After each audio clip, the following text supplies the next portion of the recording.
God save us always, I said, from the innocent and the good. Graham Greene, The Quiet American. Alrighty then. Hello, everyone, and welcome to Traveling at Night. So, this is a game that I have been keeping an eye on for quite some time. This is a game made by Weather Factory.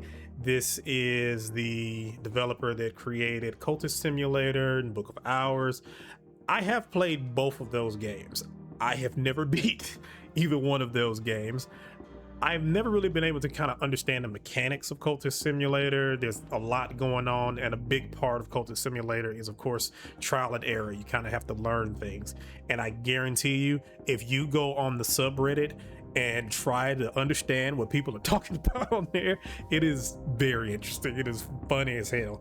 They use a lot of terms and stuff that I just have no idea what's going on. So I tried Book of Hours. Book of Hours is a little bit more story driven, I guess you could say. Not that Cultist Simulator isn't, but it's more on rails, I guess you could say, than Cultist Simulator. And I did get pretty far into the game. I played the demo. I actually recorded the demo and I was going to post it on the channel, but things kind of got, shifted to the wayside. I ended up out for a while, etc., etc. But yeah, when I heard about Traveling at Night, I was really fascinated by it because this is around the time when I first got into Disco Elysium, and I was a huge fan of that. And I'm just a huge fan of choice of style games anyway.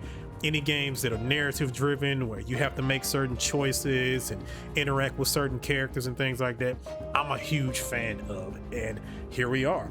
And this is a little bit more home to me because while I couldn't understand a lot of the lore and stuff that goes along with Cultist Simulator and the Book of Hours, I think it's based off of something called the Secret Histories or whatever, I can actually, kind of wrap my head around this, or I think I can wrap my head around this because, again, it's choices at the end of the day. So, there's going to be your charisma and stuff. I can kind of relate to it a little bit more. So we're going to go ahead and jump into this, see how it goes. This is just the demo. I believe Steam is having a festival right now. I think it's dealing with choice style games and such. And yeah, let's go ahead and jump into it. Now, there's going to be a lot of terms, a lot of vernacular and stuff that I just do not understand. I am going to butcher every single thing in here.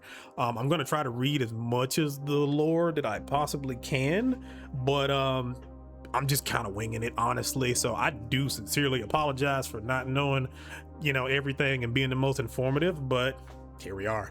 So, who are you, Hollow Man? Antibus Alps Maritimes. November 1948, at least as far as anyone can tell anymore. 12 years ago in Krakow, the worms hollowed me out. For the next 3 years, they steered me all around Europe until at last I got away to a place where there was a kind of help. The worms are gone now, but I've only begun to fill up the spaces they left. I was back with the Bureau again when the worms took me, but I still think of myself above all as an exorcist, a writer, a conjurer, and a physician.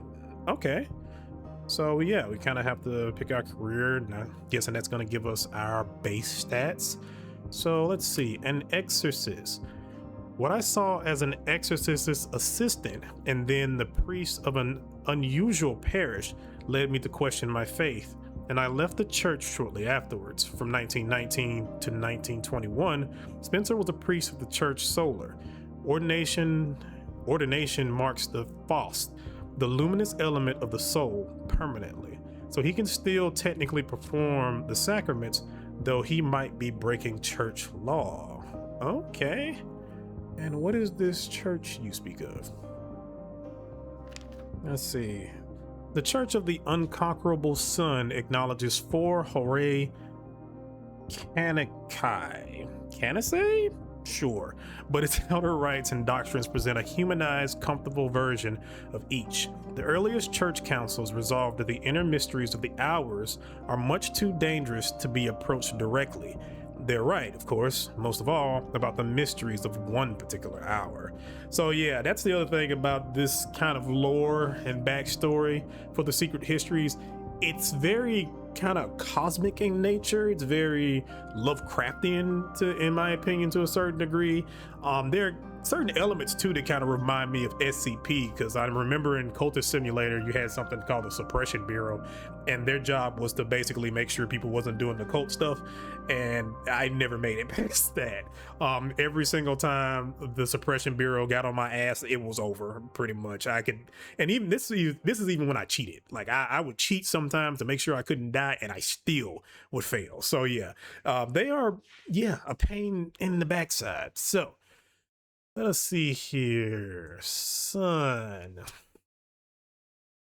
the mansion of heaven, worshipped singly and severely as its constituent hours. Since the war which raged among its elements, it is visibly troubled every day by signs, by shadows, by a curling tint of blood. So yeah, I know that these things called hours, and hours are basically like the gods of this universe. They pretty much go along certain aspects or whatnot, and I think for each hour there's kind of like a constituent hour that also is like the opposite of it, because I remember there was one that was like the, oh god, what was it, it was like the Colonel or something like that, and then there was the one that was the flip side to it, that was, you know, more on the side of rebellion and stuff like that. So yeah, you're gonna see that kind of like flip side to certain things. So hours, the secret gods who live behind the world, perilous, sublime, merciless in suppressing competition. Some rose to the ranks of No and Long and names. Some came by their estate in a different way entirely. Before the wars, the hours made sense of history. Their debates and compromises braided all the possible past into a coherent future. Now most hours are uncounted, and history is increasingly open to ontological incoherence or hierophanic sabotage. Good God, these are words I have never heard before in my life. So yeah, you know, again, you have the hours, you have No, you have Long, you have names. And from what I remember, I do remember looking at Cultist Simulator, the wiki and stuff like that, and there are different endings you can get where you can end up being a No, a Long, or a name. And from what I remember, the No, the Long, and the names, you have to basically bind yourself to one of the hours. If you don't, yeah, there will be consequences for it. I do think that there's some type of safe haven for No and Long and things like that, but for the most part, yeah, you have to bind yourself to one of the hours. So what is a new? Mortals who answered a dream riddle and entered the mansis through the stag door and returned. Otherwise, they probably don't count as mortal anymore. Initiation into the ranks of the No once allowed initiates to learn secrets that the hours kept from most mortals. Since the wars, these secrets are often dropped carelessly in the world, like coins in roadside mud. So yeah, there was the mansis that you would kind of have dreams about and stuff like that, and then there was the stag door, and most of, from what I remember, most of what was going on in Cultist Simulator was trying to figure out how to get through the stag door. And then of course, you see these aspects up here, you would run into different things that would kind of put you within one of those aspects. So yeah, that would kind of be what your, I guess, beliefs were to a certain degree. So for instance, you have Edge. All conquest occurs at the edge. One who dwelt there was blind, another was strong. Of the third we did not speak. Edge is the principle of battle and of struggle. Colonel, Lionsmith, Wolf divided where it's ours, but they are uncounted now, and strife feeds on strife. So yeah, this is like I was saying before, you have the Colonel, the Lionsmith, Wolf divided. If I'm not mistaken, I think the Colonel was like the order side of things, and the Lionsmith was not so much on that. But again, I could be wrong about that, so again, I do apologize if I got that jacked up. And let's see, we have Heart. Heart is the principle that continues and preserves, but the heart relentless, the hour that once protected the skin of the world, we understand, the heart relentless has fallen silent. Interesting. Okay. Moth. I knew a man who captured moths in a bell jar. On nights like this, he would release them one by one to die in the candle. Moth is the wild and perilous principle of chaos and yearning. Are its hours uncounted or only altered? Moth is not to be expected. And if I remember, I don't think I ever got a chance to do Moth. I think I got Lantern. I just kind of always fall into the knowledge thing. All right, Forge. Fire, I read once, is the winter that warms and the spring that consumes. The hour we call the Forge of Days is uncounted now, but Forge is still the principle that transforms and destroys. Knock, I think that was one of like unlocking things and such. The knock permits no seal and no isolation. It is the principle that thrusts us gleefully out of the safety of ignorance. The hour that unsealed and unseamed is uncounted now. Another hour stood at every threshold. Perhaps it persists. Rose, a principle of exploration, enlightenment, hope? 9 directions to new horizons. Here are hours that winged arise. All right, Grail, hunger, lust, the drowning waters. The hour we named for it is uncounted now. The Grail principle once honored equally the birth and the feast. Perhaps it does still. Lantern, this is the knowledge one. Lucid intellect, merciless revelation, Ariat clarity. Lantern is the principle of the secret place, sometimes called the House of the Sun or the Mansis, and of the light above it. It is corona and gleam. Now the west and the east, the eyes of its hours are closed. And winter. Winter is the principle of silence, of endings, and of those things that are not quite dead. Yeah, from what I remember reading about winter, it's pretty harsh. It's pretty harsh, but also at the same time, it's kind of, there's some interesting stuff there too. I wanted to read more about it, but again, that was a while ago. What is this uncounted stuff for? So I'm guessing the gods are kind of gone, departed, consumed by the cross, imprisoned in hiding, still at war in the sun, for one reason or another, not manifesting their natures. Of course, any uncounted hour who isn't dead might return unexpectedly at any time. So the cross? The Carapace cross is gone. Into earth, into flesh, and the traveling kinds, beyond wave and sky. They are very few now under the earth, and the cross and flesh are us, some of us at least. The hybridity which we call the Carapace cross was gone, long and far. Their nature survived only in some bloodlines, and perhaps in the darkness beyond the sky. But since the wars, that's pretty much it. All right, so I'm gonna go ahead and stop yapping and go ahead and jump into the game. All right, so we have passions. Passions, driving the qualities that help you decide your goals. You start with one, you can develop another 2.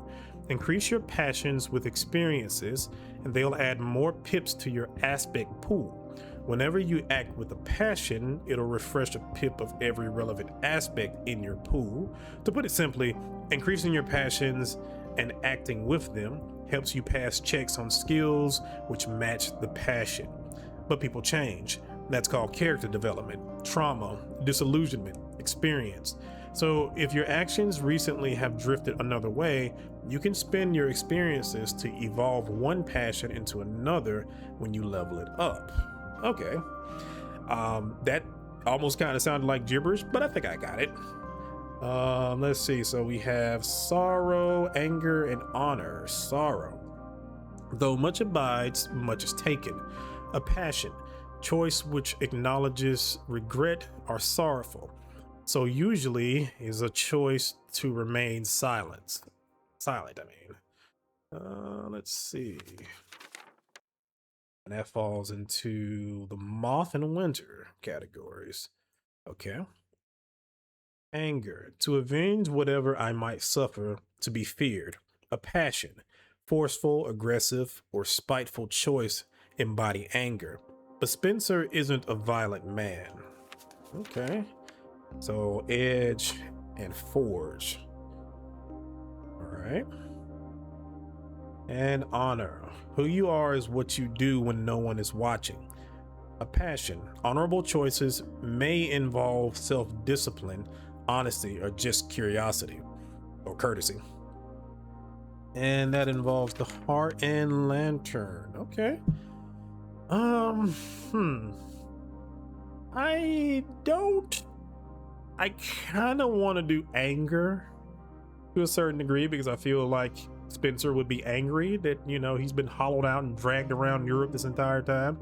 So yeah, he might, want to have some revenge on whatever did this to him. So we'll go with anger. Lord have mercy. What? It's all of this. Okay, bird song, music, riddles, miscellanea. Half remembered conversations, the fruits of gossip and eavesdropping. One of the arts unconsidered, it can be used at thresholds and verdict places. Failing birdsong checks will add weariness. I'm guessing it's gonna be like the stress from Disco Elysium and Zero Parades. Bosque, the lore of the primeval wood, rarely written, often felt. One of the arts unconsidered, used in verdant and shadowed places. Failing boss checks will add dread. Okay. Charm. I love charm. I have the knack of being liked, and people who like me will often do things for me. Charm can make lies more plausible and pleas more effective. It's less useful if your listener is hostile, wary, or duty-bound. A worldly skill. Failing charm checks will add trace. Okay. Dignity. I can project an air of authority and respectability, something I learned in my time as a priest and as a medic. A worldly skill. Failing dignity checks will add trace. Eloquence. I'm good with words. This can be useful when I want to explain to someone why they might want to help, or at least ensure they'll enjoy listening. It can also be useful for speed reading or spotting details like word choice and subtext. Okay. Taromachistry. The laws and contentions of the hours. Of the hours and their emanations. Covers church doctrine and to some extent technique, although technique is more usually illumination. Like illumination, it's a bright art used at thresholds and at holy places. Failing horomachistry checks will add fascination. All right. Hushery. Aesthetics, necromancy, silence, a night art for quiet and shadowed places. Failing hushery checks will add dread. Illumination. Mystical exercises to purify and illuminate the self and its surroundings, discouraging undesirable influences and inducing desirable revelations. Church practice in some doctrine, although doctrine is usually more horomachistry. One of the bright arts. It can be used in holy and quiet places. Failing illumination checks will add fascination. Okay, I think I might end up doing hushery. Let's see. Ithastery? The art that alters. Alchemy, pyrotechnics, metallurgy. One of the bright arts used at hearths and in holy places. Ithastery can be used for any alchemy recipe, although at a slightly higher difficulty level than more specialist skills. Failing ithastery checks will add fascination. Stagecraft, performer's presence, legerdemain, and magician's tricks. A worldly skill. Failing stagecraft checks will add weariness. Nyctodramy? Traveling at night is neither faster nor safer. That's why we do it. Christopher Illopoli. Knowledge of the ways and byways of the transmundane, one of the night arts, usable at thresholds and wounds. Failing Nyctodramy checks will add dread. I remember the name Christopher Illopoli from the first game. I can't remember what he was, but I do remember the name. Observation. I notice details others don't. A worldly skill. Failing observation checks will add weariness. Preservation, healing, restoration, curation, the most benign uses of the invisible arts, often the places where those uses overlap with worldly medicines. One of the arts unconsidered, used at hearths and inverted places. Failing preservation checks will add weariness. Scolicosophy? The study of things that should not be studied. Worms, earthquakes, subreal interventions. One of the night arts. It can be used at wounds and shadowed places. Failing scolicostrophy checks will add dread. Sophistication, knowledge of art, culture, life's finer material pleasures, the ability to pick up subtle references or make clever ones, though what for exactly? This is the least useful worldly skill, although it will, among other things, give Spencer some ability with languages other than the ones he speaks fluently, English, French, and German. Interesting. Spithery. I've hung around with disreputable people doing disreputable things. I might be able to find goods on the black market, and if I had to do something criminal, I'd have a good start. Okay, so you shady. All right. So now this kind of makes me want to change some of these. I kind of want to do sorrow now and do hushery. So yeah, let's do that. Okay, this is a lot of points to start off with. But like how many? So 7 is the max, or at least 7 is as much as we can dive into it now. So is it 6 and then 7 is like the mastery, if I'm not mistaken? I'm not sure. We'll just wing it. Let's do 5. Let's do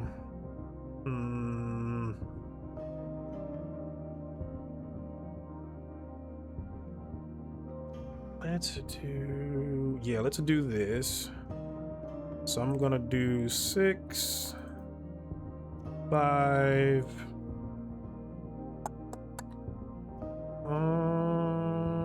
I think I'm gonna do this one next. It was church doctrine and to some extent technique, although technique is more usually illumination. So let's do 4.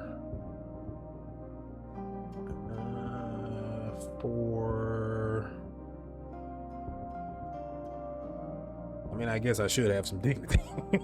I can project an air of authority and respectability, something I learned in my time as a priest and as a medic. Yeah, let's do that and that. No, we're not gonna begin yet. So we have an exorcist. I already did that one. Oh dear Lord, that reset everything. I did not know that was gonna happen. Okay. So, Spencer, as a writer, what else can an educated man with no useful skills do for a living? Investigative journalism, book reviews, pseudonymous fiction, plays no one would perform. As a writer, I made a lot of the wrong kind of friends. Good times. From 1921 to 25, Spencer worked as a journalist and private inquiry agent.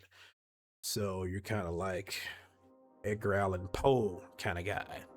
Whimsy. Yes, I did. And what? A passion.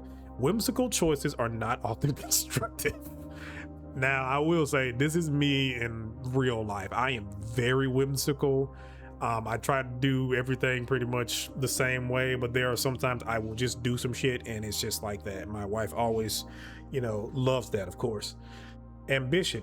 To strive, to achieve, to rise. A passion. Inspirational, confident, prideful, or arrogant choices are ambitious. Cynicism. It is what it is. It's a passion, though we might not feel like it counts as a passion. Self-centered or deceitful or skeptical actions are all cynical. Okay, I gotta say, right off the bat, I think I'm gonna pick a writer because this is pretty much me, unfortunately. Dear Lord.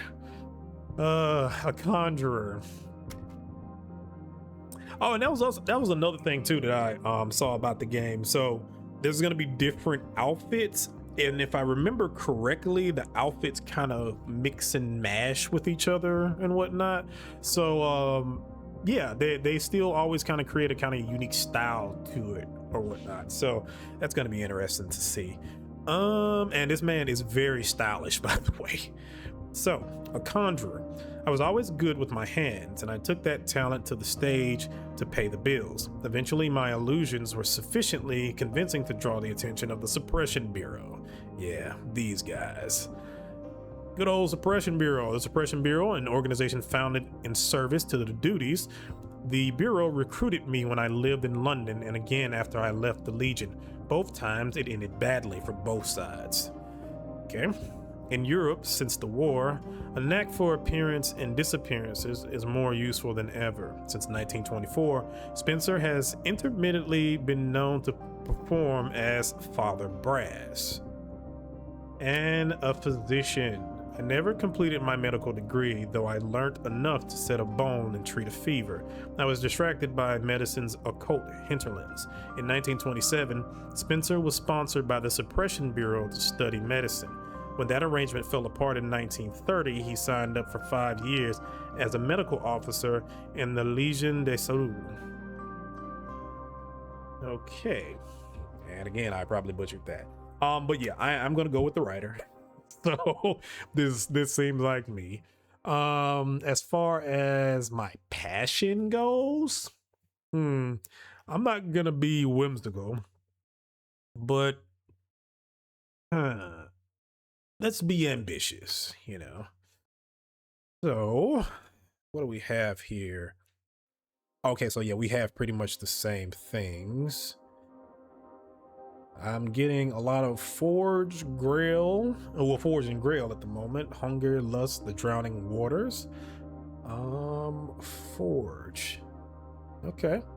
If I remember correctly, I think no, it might have been the Heart. The Heart was the one that had a very interesting ending for one of their more powerful ones. I think he kind of became like a gigantic lump of meat or something. Okay, so I have Birdsong, Eloquence, Hushery, Observation, Sophistication, and Spivery. I can say I'm very observant, so yeah, let's go ahead and give that a 7. Sophistication, I don't know about that, but let's see. Sophistication, knowledge of art, culture, life's finer material pleasures, the ability to pick up. I would think that a writer would have some of that. I do want the hushery though, so let me give that a 5. Sophistication, I kind of want to do 4 for these two, so let me do this. Do 4.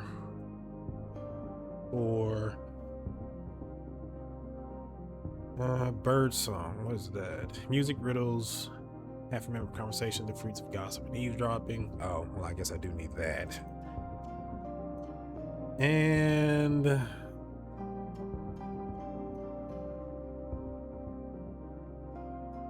let's do, I kind of want to take this one away and make it a little bit more balanced, but also at the same time, I kind of want to leave it there.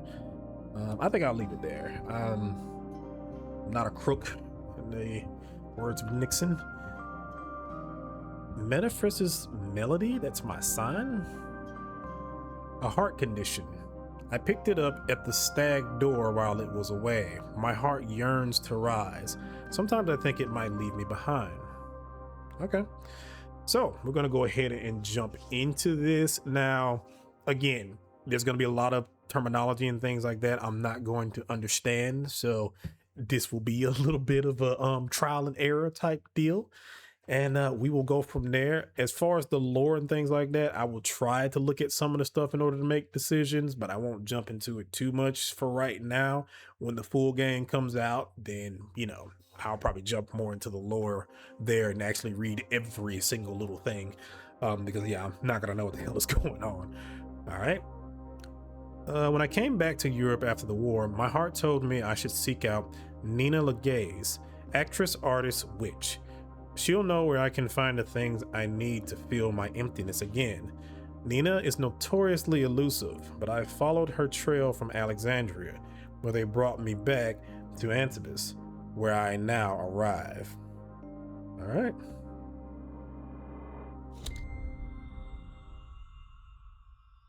A little safety. Spencer upset a lot of people before he went away. Oh, okay. All right. Okay, so we are in the game. I like this art style right off the bat. To move, click on the ground. So yeah, this is again like your typical CRPG. Got character, got inventory, and as you can see, I am very, very stylish right now. I have a unobtrusive notepad. How many ways can I take notes? Judiciously, briefly, threateningly.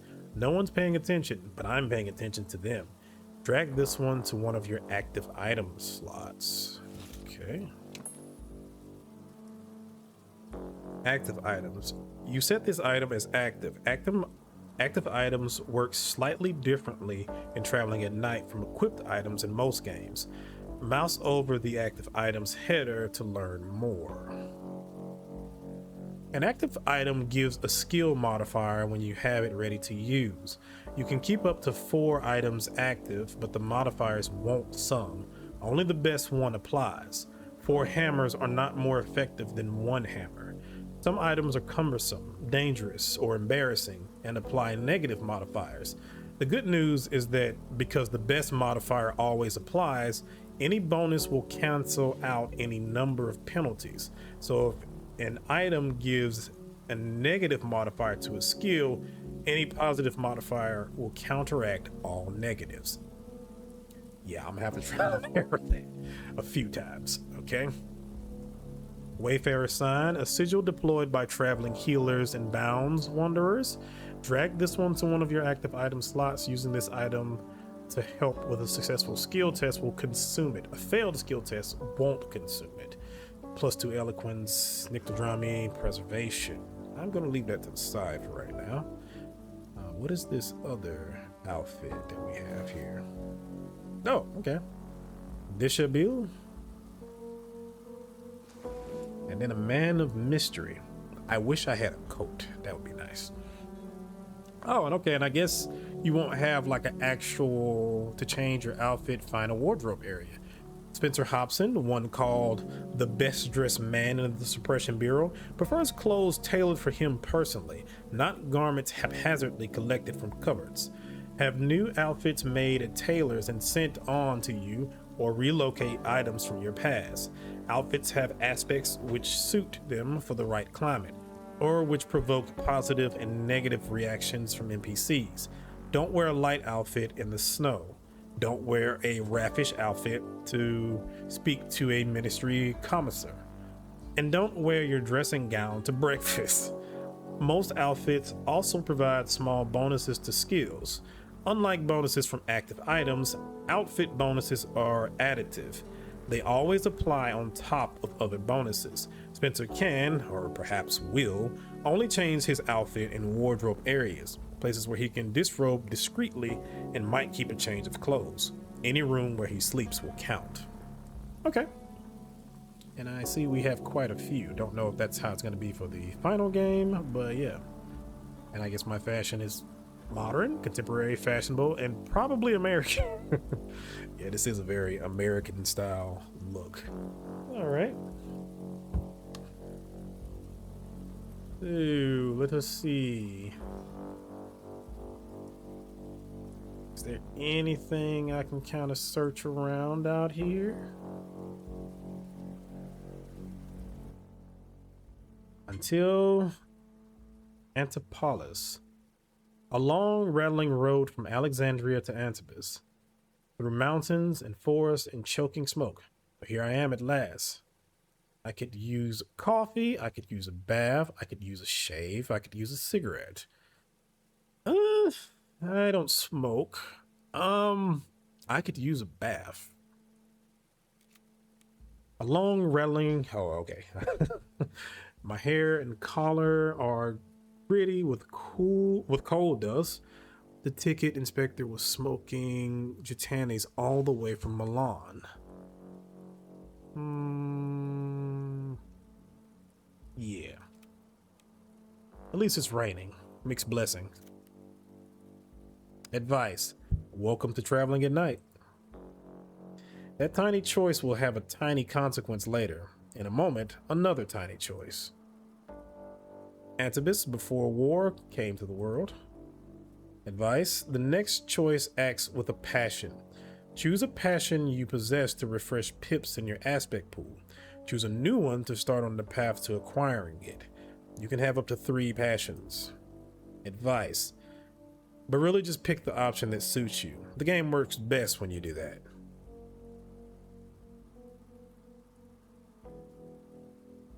Before war came to the world, this was the sweet blue eye of the Riviera. Yachts and parties and film star villas.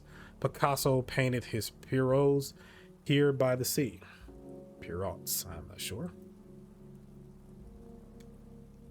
Ambition possessed. Years ripe with opportunity. I could have made my mark. Cynicism, potential. That was never going to last. Whimsy, potential. But Picasso had an owl. What does that mean? I'm gonna go ahead and go with ambition, because that's my thing. Acted with passion. Ambition, aspect pool recovered. 1 grail, 1 forge. I was in London reviewing books and trying to get my plays staged. I could have been rubbing shoulders with Cocteau and Bischoff and Stravinsky, writing film scripts and librettos. Advice. We won't usually tell you explicitly which choice acts with which passions. We'll let you roleplay or guess. The wars and their plagues took the glitter off those golden evenings, left the air dense and villainous. But I have to find Nina Lagasse. Her trail has brought me here. Journal, Heart Desires. I followed Nina to the city of Antibes in the French state, the southern half of divided France. My heart urges me to find her soon, but I don't always listen to my heart. My heart urges me to find her soon. Since I came back to the world, I've learned to listen to my heart. Sure. And influence Krill, +1. Okay, look for Nina Lagasse until you find her. Why is less important than where. Alright, I can move on. So, should I go back up here? Or should I look around?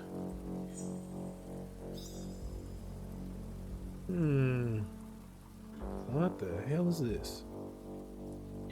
An optimist would say Europe's still healing. Others would say Europe's taking its time to die. Gained memory scar. Okay. I guess I just can't walk into people's houses. Moving around quickly. Double click to run. In standard affairs. Can't go over there. Can't go over there. What's up here? Highlighting objects. When you move the cursor over something interactable, it'll highlight. Or hold Z to highlight everything interactable on screen. Okay. What we got here? The rain's only half erased the chalk. The bookshop owner must have re-lettered it just this morning. Determined so. The rain's perked up these flowers at least. And what do we... Oh, well, I've gone inside. Okay. All right, a lot of things popping up here. Guys, out the way. All right, let's go back in there and maybe we can chat with the shop owner. Posters for poetry, newspapers for prose. The bookseller raises her gaze from the newspaper. She looks me up, then down, then up with careful interest. Andre, good afternoon. You looking for something? Andre approves +1 and is now receptive. Just based off of the way I look, and I guess some of my other stats. For someone. A woman, Nina Lagasse. I regret, we sell only books here. Should I be truthful? Should I lie? She's an old friend. I heard she'd come here to Antibus.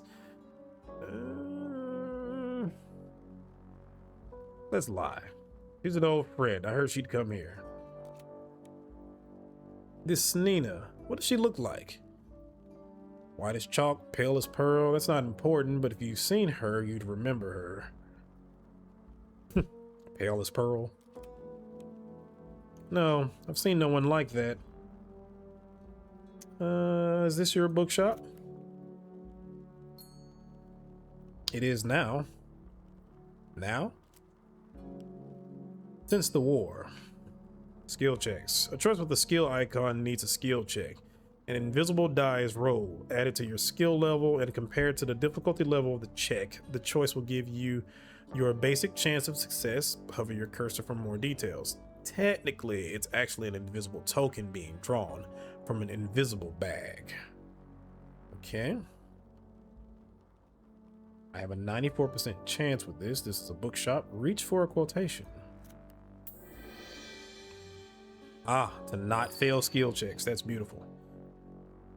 Success. Take a moment to savor this first accomplishment.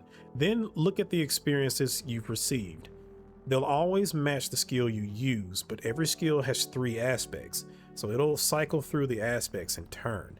If you don't know or care what that means, don't worry. It'll all be in the footnotes for later. Thank you, game. I really appreciate that. Okay, in Loving One Now Dead, we arrive here at the glaciers of memory. We are fortified for life. Blessed are those who died in Earth Incarnate. Sure, let's go with that. The bookseller rolls her eyes very slightly. Andre disapproves and is now wary. Really?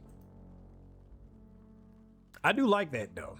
Like, even if you pass something, you can still fail it. And I'm guessing even if you fail something, you can still kind of pass it. Let's see. Do you have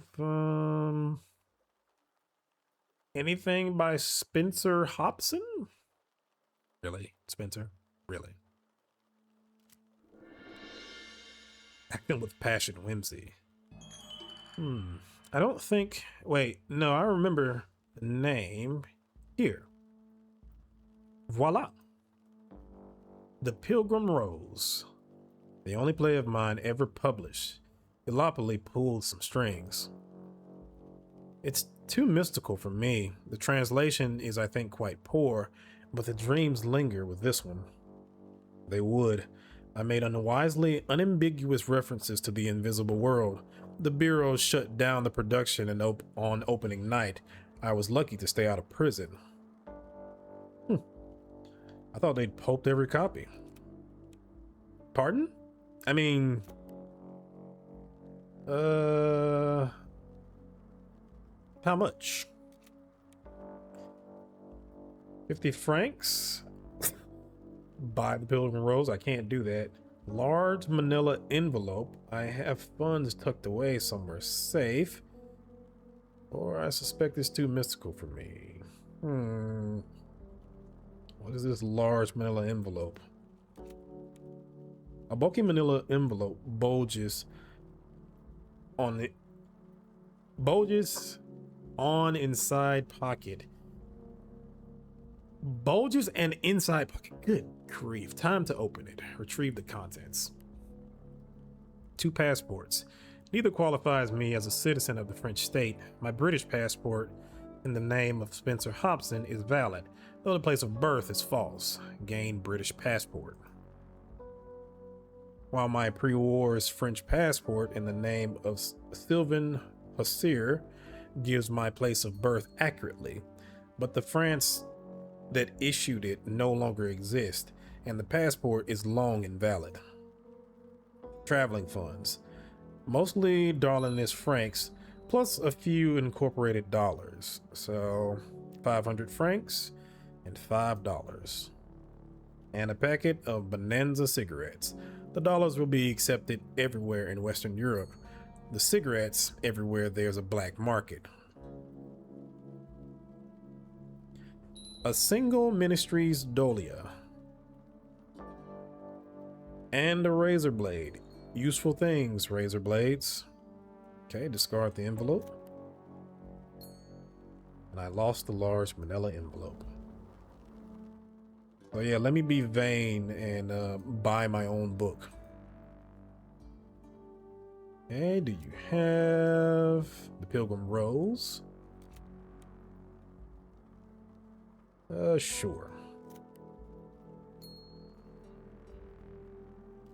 Oh, I already went through this. Yes, you said. Any news? Only the rain. All right, I'll go ahead and get out of your hair. I do feel like she knows something, though.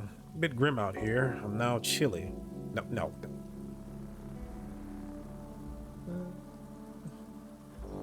What do we got around here?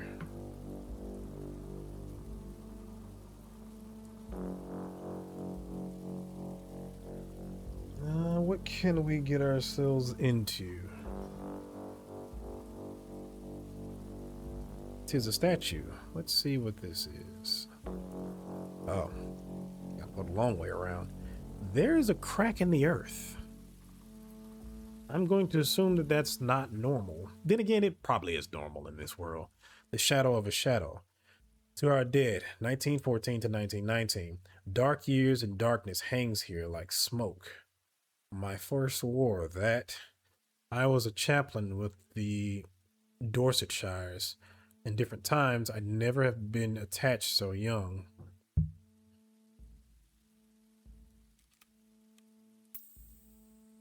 Trouble. You've gained your first trouble. This happens. Life in post-wars Europe is awful. Fascination, dread, weariness, and pain are reduced by sleep.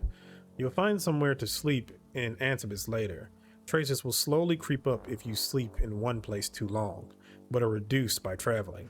If you let a trouble rise high enough, it'll start causing you problems. See the footnote for the trouble you just gained. Mouse over the icons under your character portrait whenever you want to see how your troubles are affecting you. You can also see your trouble totals in your inventory. Why the inventory? Because troubles can also occasionally be used in crafting. Excuse me? Okay. So I'm chilly. There's that. Unease. Dread. This may not end well. Current dread +1. Penalties at 4+. Okay.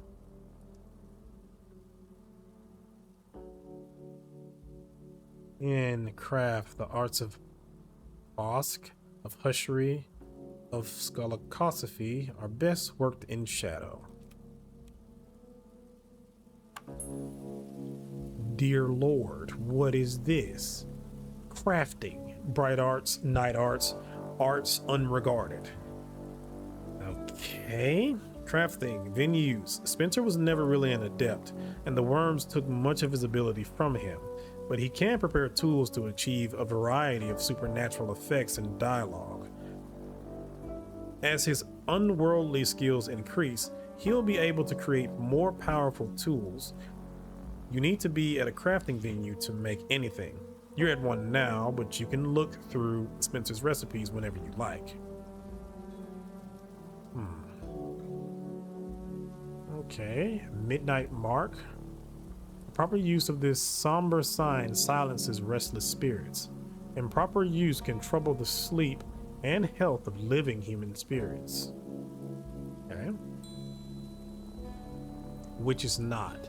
Used through the centuries untold to bring lovers together, bless marriages, or make parties go with a swing.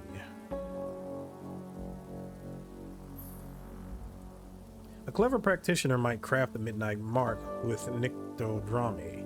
A subtle one might use hushery, a ruthless one, scullacosophy. For those different approaches, you'll work in different places. Nyctodrami can be used at a wound or threshold, but not at a shadowed place. Hushery can be used at a shadowed or quiet place, but not at a wound, and so on. This is why you find the most sinister adepts in graveyards and the least fun ones in churches. Okay. Acknowledge necessity. Since the war, night arts practitioners rely on the assertions of the ministry's Dahlia. If I won't or can't, I can defiantly acknowledge necessities with a token of base metal backed by the older powers of night and bone. But it will rely on and add to that familiar half cosmic dread. Nice. Lantern memory. I don't think I can do that. The only thing I can do is either, it looks like at least, it looks like I can do winter memory, lantern memory, heart memory. Oh no, I can't, because I'm assuming I can't because of the X there. Things to learn. Things to learn. All right, let's get out of this for now and go on about our merry way. We are going to avoid that like the plague for right now. Who are you, madam?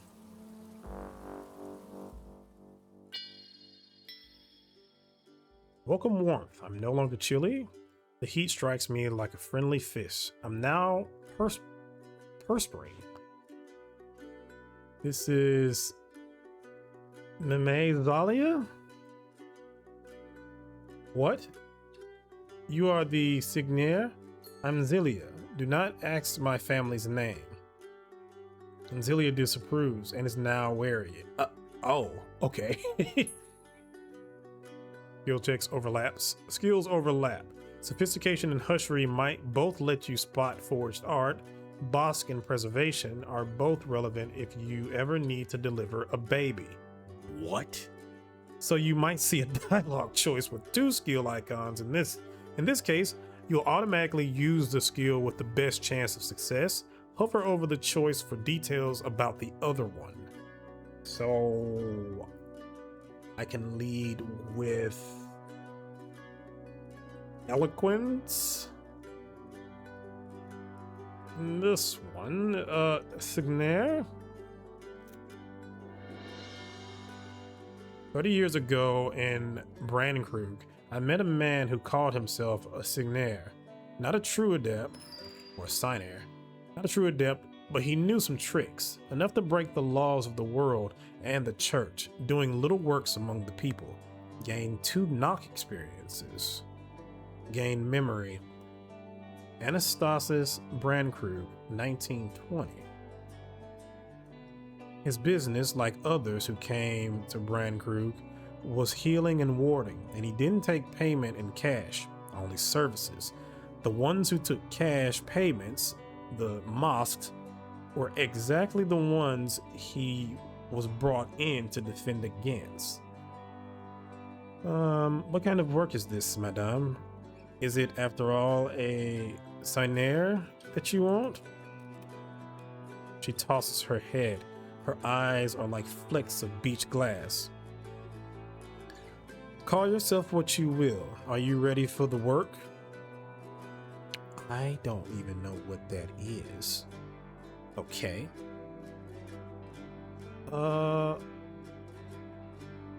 I'm ready to carry out your trabai. Difficulty 10. I have. Let's roll, I guess. Crap. Rescue, aspect pool, accept. Let's try rescue.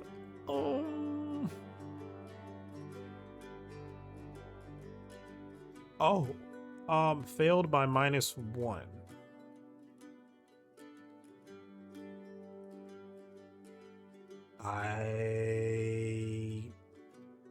If you fail a skill challenge, you can try to force a success by using any points in your aspect pool that matches the skill aspects. If you've got enough, click to assign them, then succeed.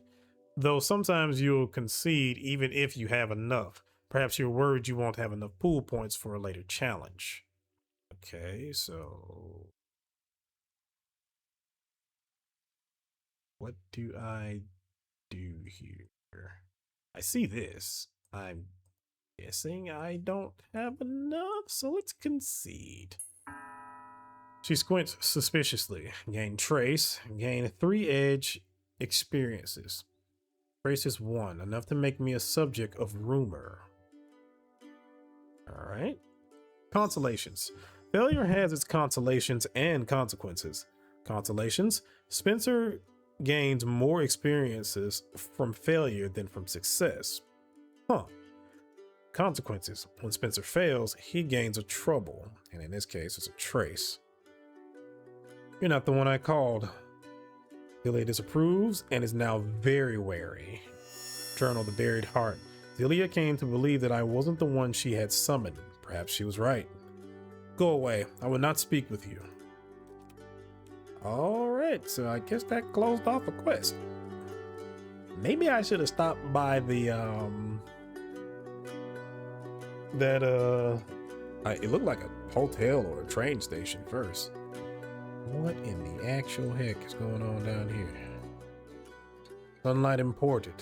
Turn my face up to the sun, close my eyes. Sure. Lost weariness, 1.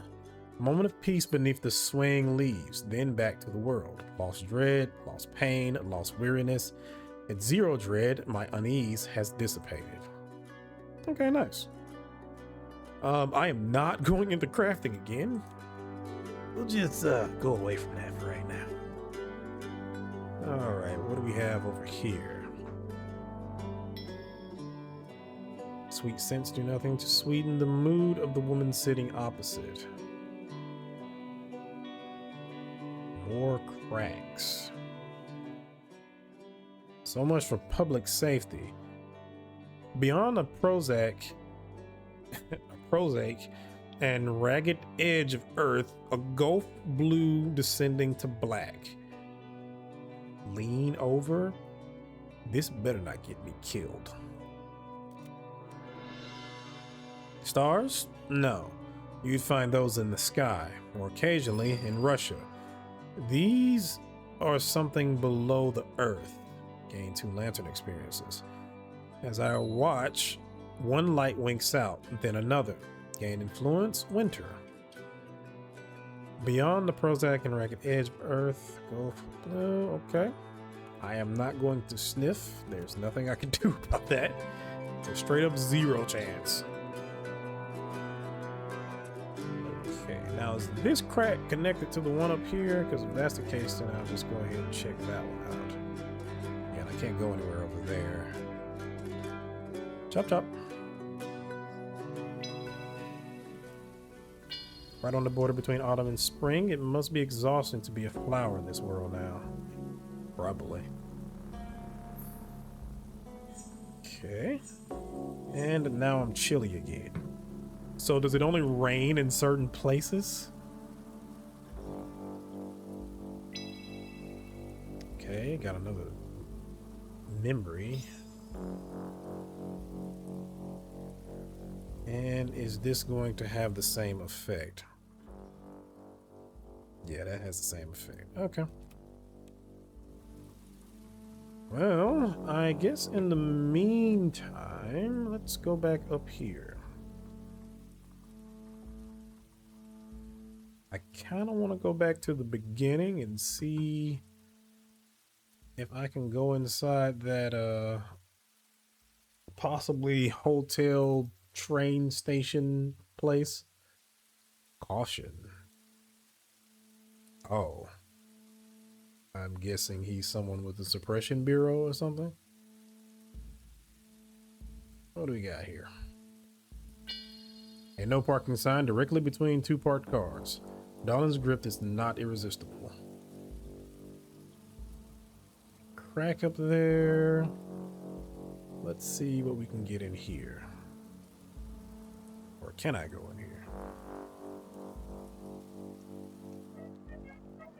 I like how seamless this is too. Like it's just, you don't have a loading screen or anything like that. Hello, madam. Chez Felix, Sans Felix. Lenu, monsieur?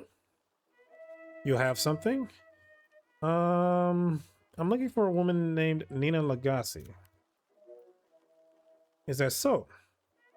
Order a coffee then. Coffee, please. Milk.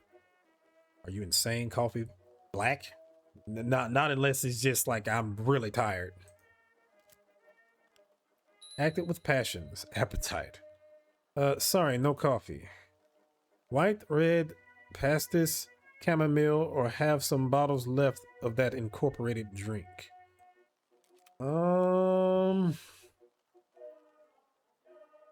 Let's see. Sure. I like some red wine, so a glass of red. Oh, I saw Coca-Cola at the last second, damn it. A glass of red, Chez Felix. Bill was 0, is 15. Now approves, +1, and is now receptive. Strong, warm, oaky, basically drinkable. Algerian, probably. Okay, I got 1 grail, lost some dread, lost some fascination. The nearest card player calls out in a hoarse stage whisper. Be careful, Leno always overcharges foreigners. Monsieur must forgive Ostide's manners. He becomes foolish with his second glass. And this is my third.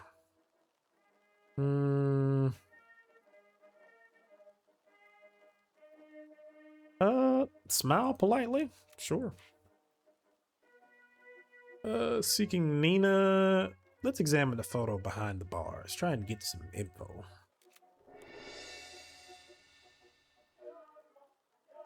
Candles flicker before the image of a handsome young man in uniform. The 3 candles are a solar tradition. Leno is invoking the 3 faces of the sun to look kindly upon the departed. The uniform doesn't look French. American, perhaps? But the insignias are odd. Will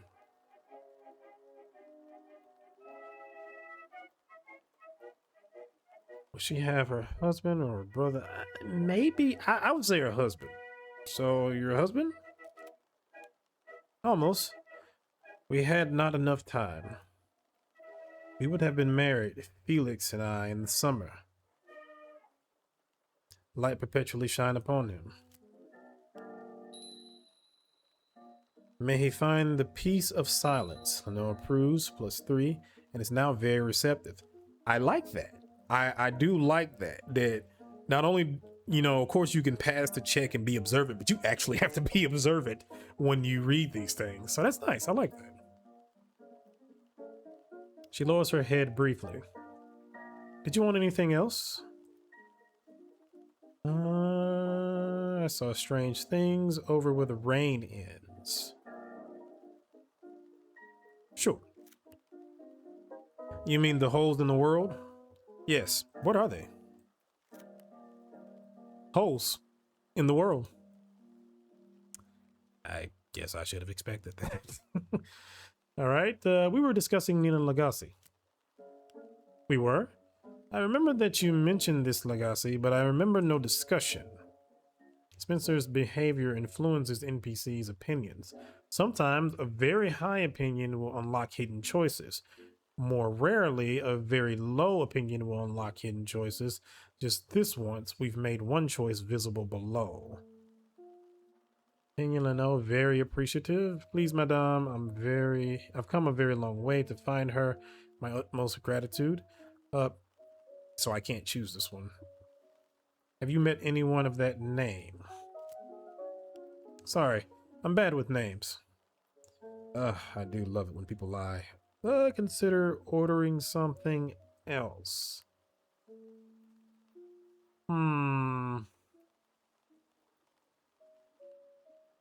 Yeah, let me get that Coca-Cola too. She's appreciative now. Maybe I can get one more if I buy something else. Let me get the bill. Will paying the bill give me some, whatchamacallit? Settle bill with flair. Settle bill and go.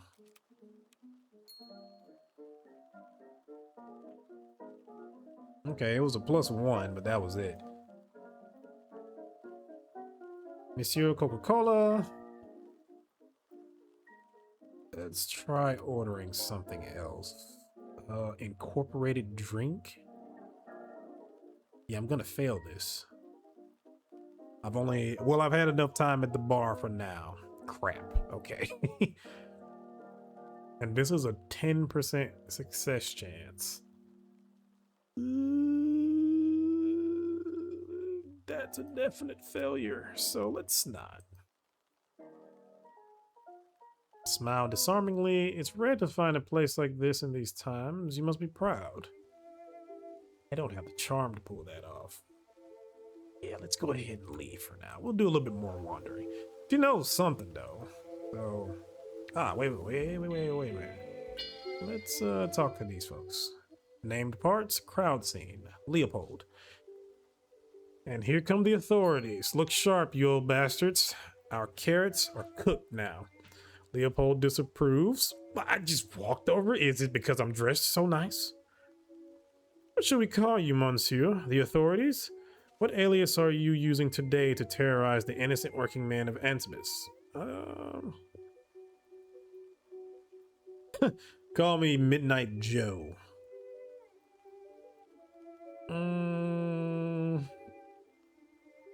Sylvan Hussier, but hush, I'm undercover.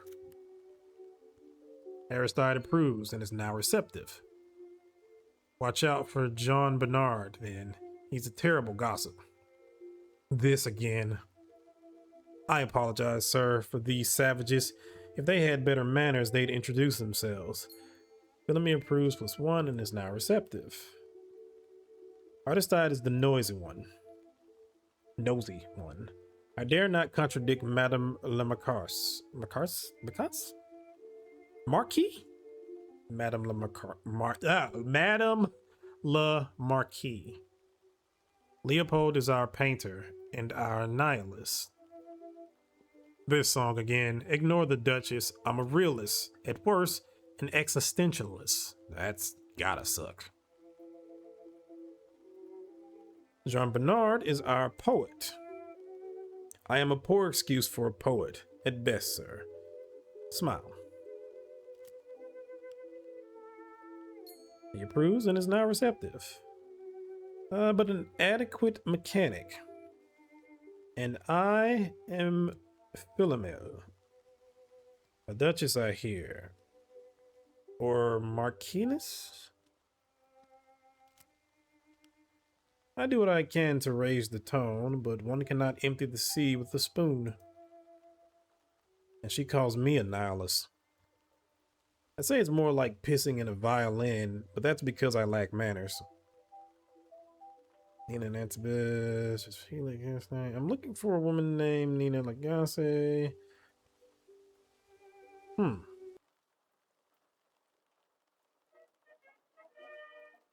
I don't feel like I should ask about her just to everybody right here. So yeah, can we talk?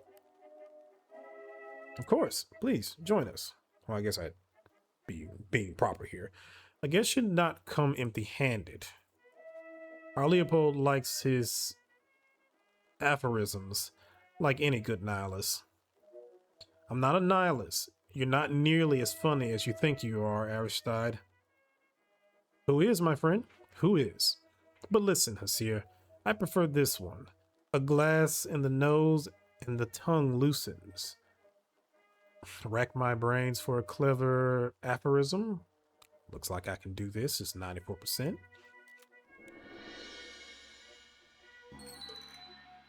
Jester carelessly. Bronze is the mirror of the face. Wine, the mirror of the mind. I always like that one. Okay, Jean Bernard approves +3 and is now very receptive. Consider buying drinks for the 4 of them. It never hurts to make friends. Times are tight, I really can't spare the cash. I have better things to do than get drunk. Alright, Leno knows what you drink. Leno knows everything. And step away. Okay, so I gotta get them drinks. Monsieur, Coca-Cola.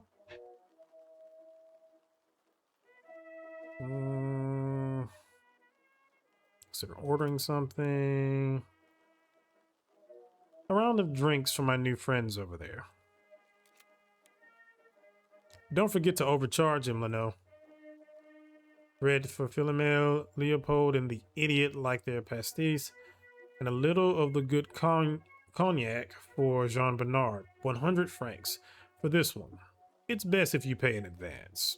Sure. Good lord, that money is going away fast.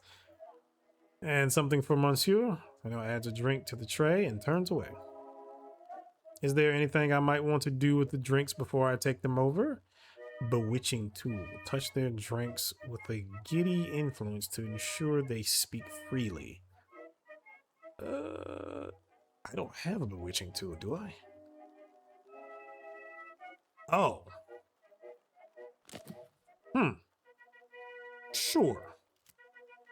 Use Wayfarer's sign bewitch. Act of passion, cynicism. The work of moments to brush a little bewitchment around the rim of the glasses. Is there anything I want to do? Thanks for I take time. Nope, that's it. Nothing more to do here. Just take the drinks back over to the poet, the painter, and whatever the other two are. What's this? You prince. How spontaneous of you. Lift the Coca-Cola that Leno added to the tray for me. Lost 2 dread. Eyes in the eyes. A general clinking of glasses. Look each of the others in the eye. Keep my eyes on the floor. I don't want anyone to remember my face. Look them in the eye. Gain trace. Yeah, I'm sure. Aristide, merry. Leopold, wary. Jean Bernard, wistful. Philomel, wry. I got +1 with Aristide. +1 with Jean Bernard. +2 with Leopold. He's now receptive. So pretty much everyone is pretty cool right now. Did you hear this one yet? A Crucian walks into a bar in Berlin.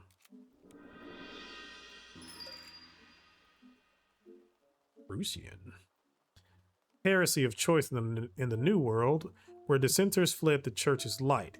Its iconography includes doves, lambs, and the Crucian form on which they assert the shepherd illuminate was executed by the Roman authorities, empty to symbolize his illumination and ascent. Are you talking about Jesus? Huh. I don't remember Jesus being mentioned in the first game. Or like, yeah, or any of the major religions, if I'm not mistaken. But again, I didn't play much of it, so. And then she says, but why lamb? Pause for laughter. Table pounding shortlets from Aristide, a wicked giggle from Philomel, an unexpectedly falsetto titter from Jean Bernard. Even Leopold allows himself a thin smile. +3. Aristide is now appreciative. +3 with Jean Bernard. Leopold gets +1. Philemil also gets +3 and is now appreciative as well. Okay. I added something to the drinks. Why don't you wait and see the effects? Philemil laughing at the Jean Bernard's shoulder, her hair coming loose. Everside examining the bowl of his pipe for informers. Leopold fascinated by the moths which flutter in to sip from his glass.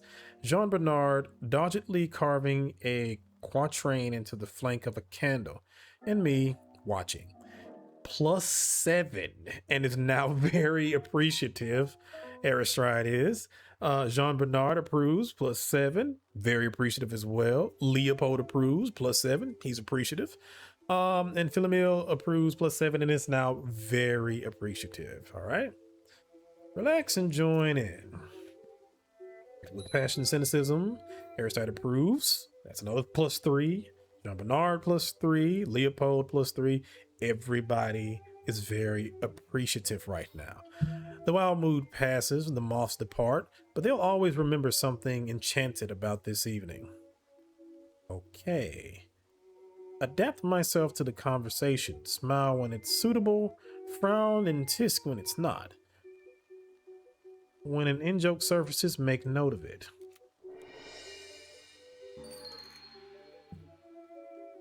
Okay, they begin to relax around me, although Leopold remains watchful.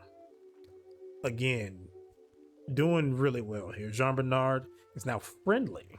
Okay.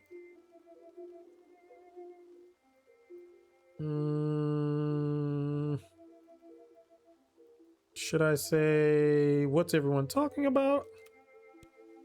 The world. Not the world entire, but what has occurred. Perhaps you've noticed. Feel that the world is different since the war. Yes, it has holes in it, for instance. And memory, fear. Leopold chuckles dryly. Precisely, to name only a single consequence, but a consequence of what? That is what we discuss. To me, it is clear. The weapons unleashed by the enemy and against the enemy by the Allies were too terrible. They cracked Europe like the shell of an egg. He stomps his foot for emphasis. Now the cracks spread. The egg leaks until the shell is empty. But to my friends, somehow it is not so clear. What do you think, Philemil? The church teaches that the sun has many natures, and the esoterics teach that the world has other natures necessary to sustain its existence. The war in the sun is not only a figure of speech. These natures warred, many died, and now Europe dies with them.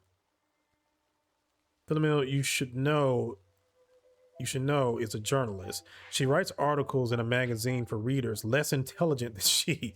Horoscopes, tripe of that nature. Over the years, it has infected her with mysticism. Philemil sips her wine, smiling very slightly. Leopold? Impossible ever to say. Our understanding lies buried beneath ignorance, beneath the gravestone knowledge, raised by science and art. In other words, we've passed the point of no return. We cannot know what has happened to our world. To discuss the matter will only expand our ignorance, until we grope like apes in the dark. Nihilists. Do apes, that is, I think apes have a better night vision than we do. You see, my point exactly. We get more ignorant each time we open our mouths. Jean Bernard? The stars. The things in Russia, I mean, the ones behind the ministries. Everything changed when they came. I was an Icarian, I still am, I suppose. I think it might get better, but I think before then it will get much worse. Icarianism, the preeminent form of socialism in the 20th century, based on the common ownership of the resources of creation, from the dream of a European radical to an efflorescence of utopian communities and revolutionary movements, to the system on which the ministries founded their power. Huh. And who are these ministries? The Revolutionary Icarian Workers' Council, which drove the revolution in Russia, have become more efficient under the gleam light. The stars accept and synthesize their decisions beneath the avuncular and mighty gaze of steel, the adversary entity to the Council of Ministers. The stars in turn pass their gifts to the ministries, who enact those decisions. What could be better? Okay. What is this? The first right to live. To each following this his needs, it has a certain appeal. The first duty to work. From each following his strengths, I found it inspiring sometimes. Unrealistic. I've generally preferred to rely on my own efforts. Okay. To each following his needs, it has a certain appeal. Sure. What does that do? Jesus, so there's even mechanics within the mechanics. Okay. Why the stars? Why not incorporates? No, you're right. They make it worse. We were never meant to touch heaven. Not like this. It will split us like the old wineskins. Incorporates? The touch of Corona reliably destroys individuals, but it can be safely manifested through a corporation with suitably sacred founding documents, whose officers and representatives are visibly exalted. The United States are now, in some senses, the incorporated states. Huh. Okay. And what is this Corona? A golden and novel principle which brings both visionary wisdom and material prosperity. The most fundamental elements of reality or the various natures of the hours, or words tumbled in eternity's echoes, or abstruse occult categories obsessively argued over by obsessives. Okay. Solar. The sun still glows, and Corona is only his latest blessing. Heresy. The USA has always been a hotbed of Crucian heresy. This is some new permutation. Good. Delight. The blessings of the incorporates. Everything gets better. Okay. I think.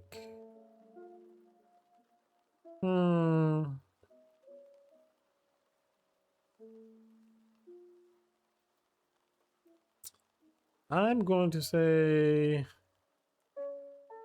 that Jean Bernard is right. The stars are wrong. Thank you, although I hope that I'm wrong. And I'm sorry, Leopold. What? I mean, Moscow. Your mouth. I'm not a nihilist, and I'm not a Russian. I'm from Lapine Ranta? Sorry. A game of cards?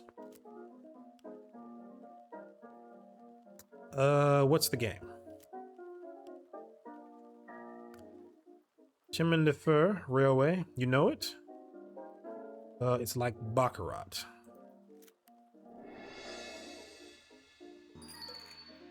But the bank moves around the table, yes.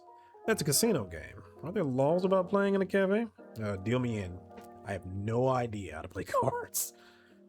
Well then, this isn't Monaco. The Sabbath is our very own Philomel's very own slipper. Artistide waves a black velvet court shoe. Philomel languidly wiggles the bare toes of her left foot. Relax, you don't need to understand Chemin de Fer or Baccarat. All you need to know is that the player takes turns as the banker, and the banker sets the limit on the bets. So pick a big limit, impress the enthusiast, perhaps lose all your money if you don't have the skill, or pick a small limit and ride quietly along. These rapscallions are drawing cards out of a woman's shoe and playing for small stakes. You're not going to lose your shirt or whatever other outfit you're wearing. It's your turn as the bank. Oh. I'm gonna bet confidently 10 francs. Gambling. What 0 is 10?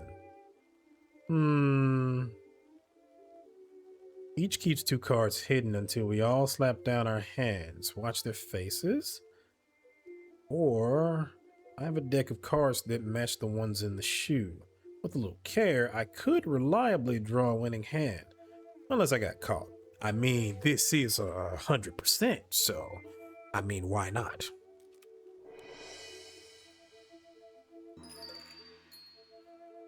Winning hand, a natural. Gain 10 francs. I thought I had that one. Everybody disapproves by 1? Aw, come on, guys. Pass them over, gentlemen. Marquis, another one.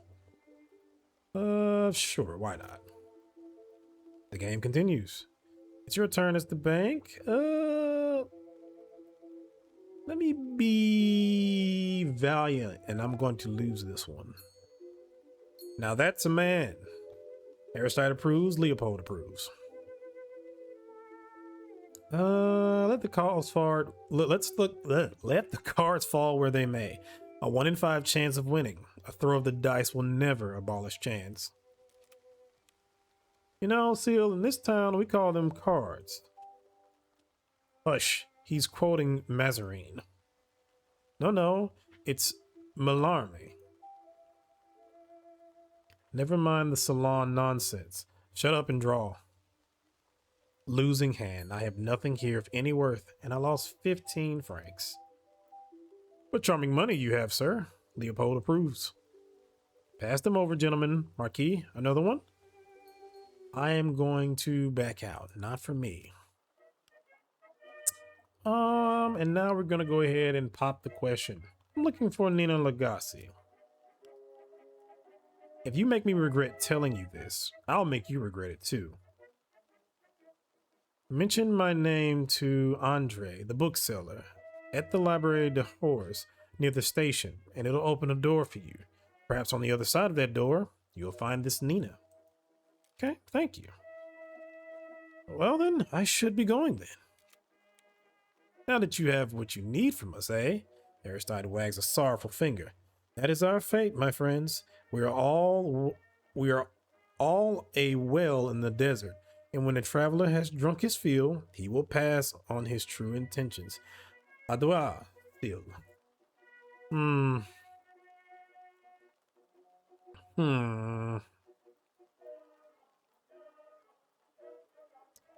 Truth. Say rather a friendly campfire, Aristide nodded his pipe. I'll see you again. All right, I got +1 with everyone there, and that kind of balances out the loss that I had for cheating that time. Hit with passion, honor. All right, I am on my way then.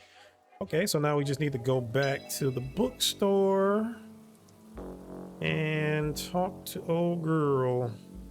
That is not the bookstore.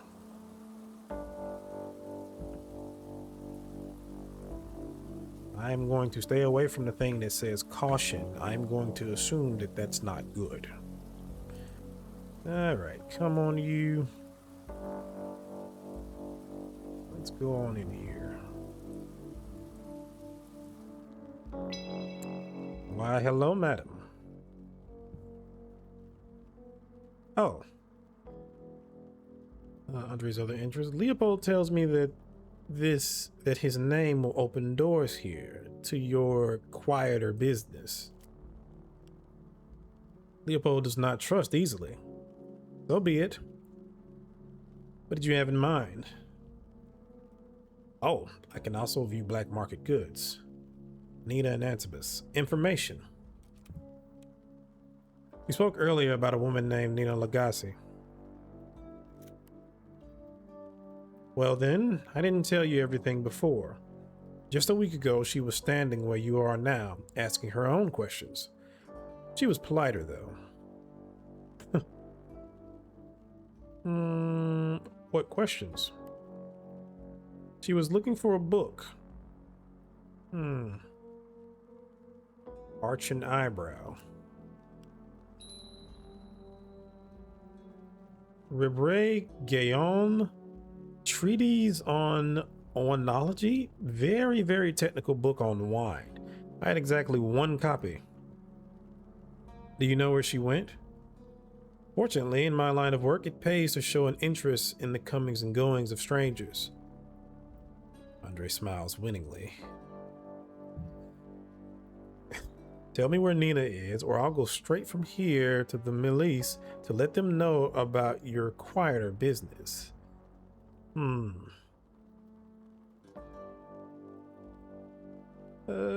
francs. Okay, sure. I'm spending all my money. Nina Lagasse was seen entering the sanatorium the Ajord and the Cap the Antibus just past the park. Heart's Desire. Nina trails lead to the sanatorium just outside Antibus. Okay. That's all I know.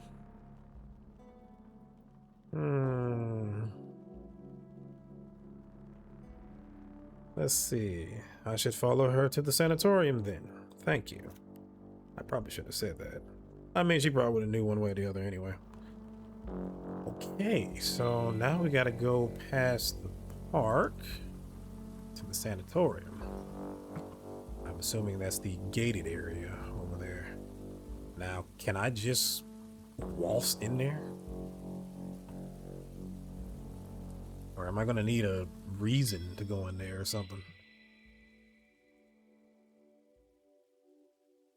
Huh. SBM. Is that the sanatorium or is it somewhere else? I can't go in here. So let's go up here.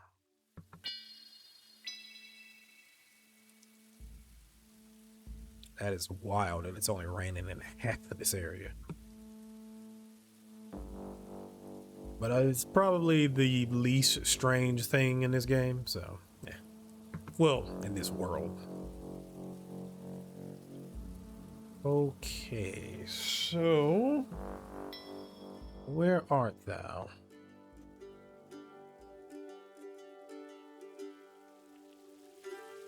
Bright water in the Riviera sun. There's a plachery afoot. There's plachery afoot. So is this the sanatorium? One of Grace whispers from the stone, and Incorporate has marked this place.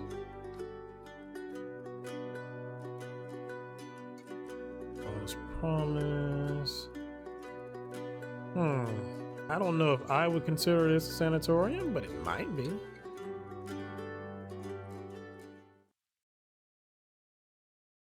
History 4 and so did France. He stands sentinel.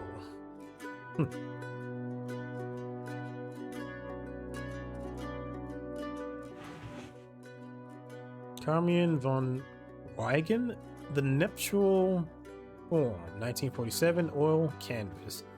An abstract and vivid colors. Winter hideous. Moth fascinating. Heart's Desire. Grail. Somehow it brings Nina Lagasse to mind. An abstract and vivid colors. Okay. So, you there, my good sir.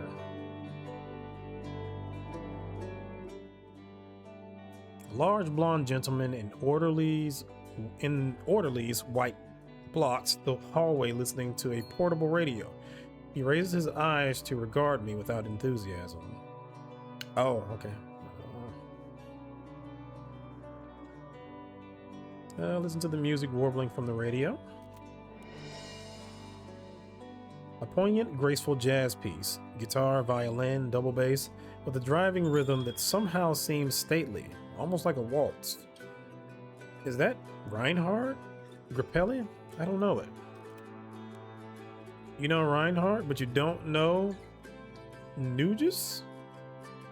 I knew one of the clubs he used to play, Chad's Bricktop. I've been away a long time, but you don't forget Reinhard. This must be new. Mathis approves, +3, and is now receptive. Bricktops, like a lit window across a wide river, that memory. No, you don't forget Reinhard. When the enemy was in Paris, Reinhard wrote this. They had little affection for swing, the enemy, so Reinhard was careful. So this isn't precisely swing. The enemy, the murderous regime whose crimes broke the continent, whose weapons soured the sun. So much for their dreams of conquest and purification. Even the night is against them now. I'm going to assume Germany, and it sounds like they got royally screwed. What was it you wanted? Take time to examine the radio.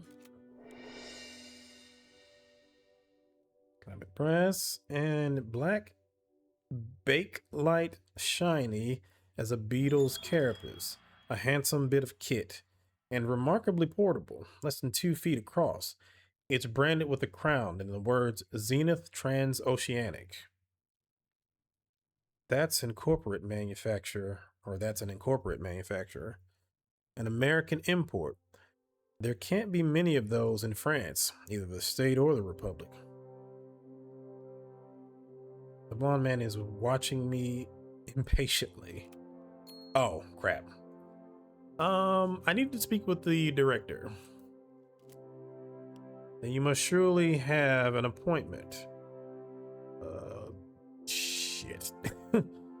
You strike me as a man who understands the value of his time. Let me put a number to that value. The big man folds the money away with an air of complacent virtue. He is pleased, clearly, that the value of his time has been recognized. Lost 20 francs, but he's now very receptive. The director is in his office, over there, by the stairs. Thank you.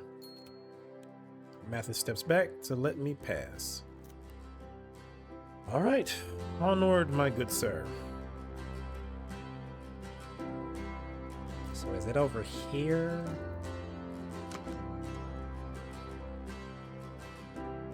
Yeah, you look director-ish.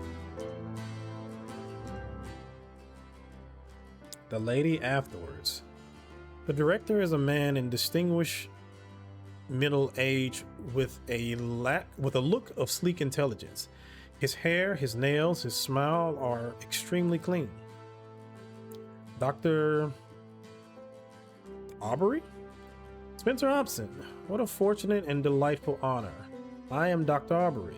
You are very welcome to my little institution, M. Hobson. Dr. Aubrey approves, +1, and is now receptive. The honor is mine, Dr. Aubrey. Not at all. I do hope I may be of some assistance.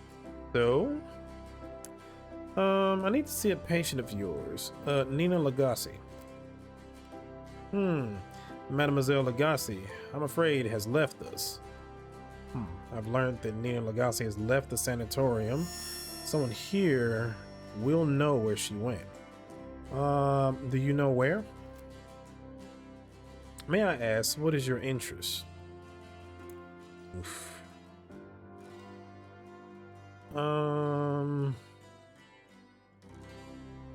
There's a matter that only Nina can help with.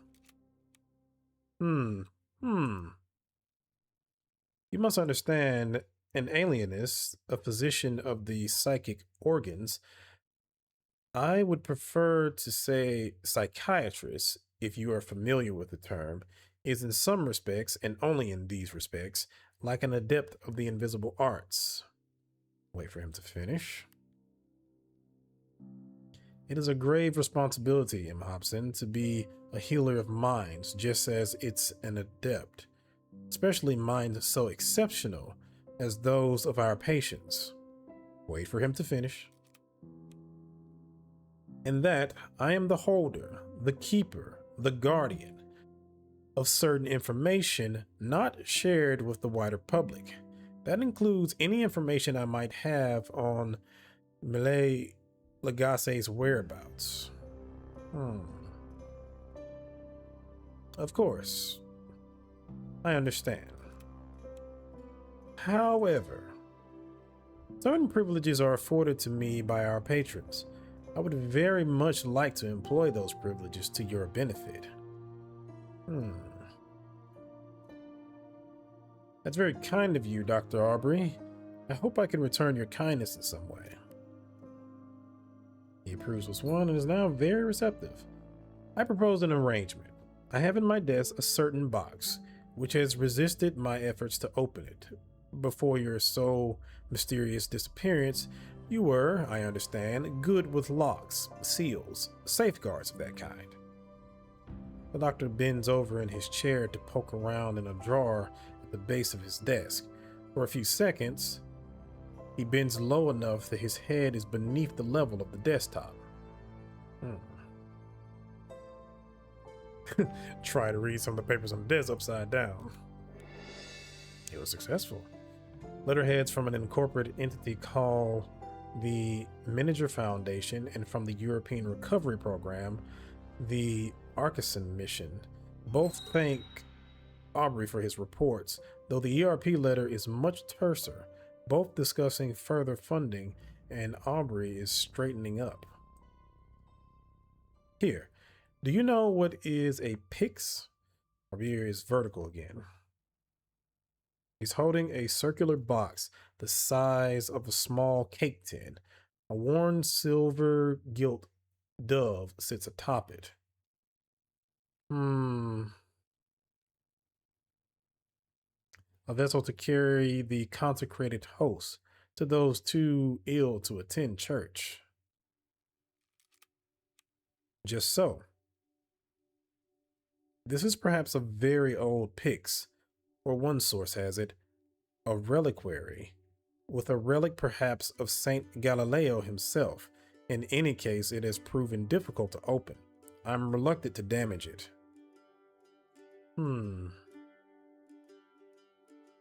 Where did it come from?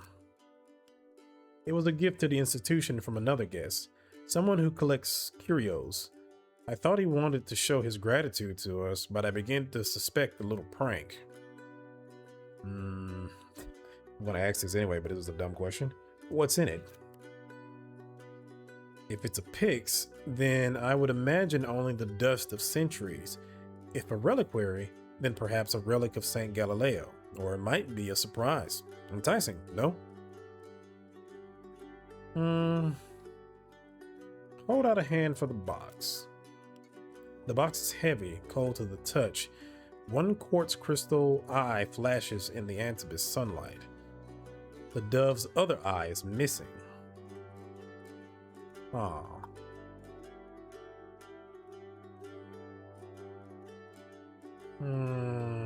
Pry at the lid of the box with a fingernail. No. A dove. There's an hour named Elegius, the ivory dove he's called. Elegius, I am not especially familiar with these esoteric doctrines. From whom nothing more can be taken, who cannot be deceived, who calls the dead by name, sometimes called the ivory dove, not the kindest of the aviform hours, but never cruel. He always remembered what the world forgets. Long who ascend under the Elegius have been called ghouls. This isn't very nice, but they do in fact break open graves to feast on the memories of dead flesh. Okay. A kindly hour. It's the Elegius who ensures the dead are remembered. Busy hour then, these last 10 years.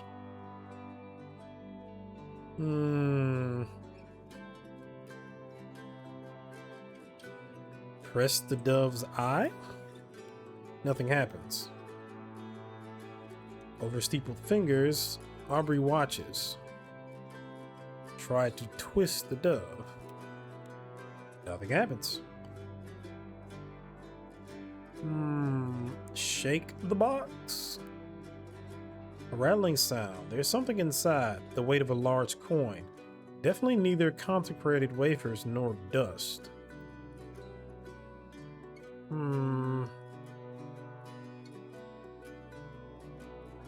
Well, I can't do anything with the tasting stuff, so that's not a thing. Examine the box for inscriptions. That's not gonna work. Rescue lets you use your aspect pool points. I can try, but I don't think I have anything, do I? Oh. Okay. Succeed. Latin, scratched, not engraved on the base. The scratches have worn so thin that, had I not turned to reflect the sunlight, I wouldn't have seen it at all. Esse Praesenum Rosarum. Neutral interpretation. Behold a presentment of roses. Optimistic interpretation. Here is the revelation of roses. Somber interpretation. Mark well this foreboding of roses. Oh. Shoot. I'm going to say a neutral interpretation. Not a phrase I've heard in any liturgical or theological context. And let's try the examine the box for hidden catches. Another failure, of course. Yeah, I don't have that. Concede.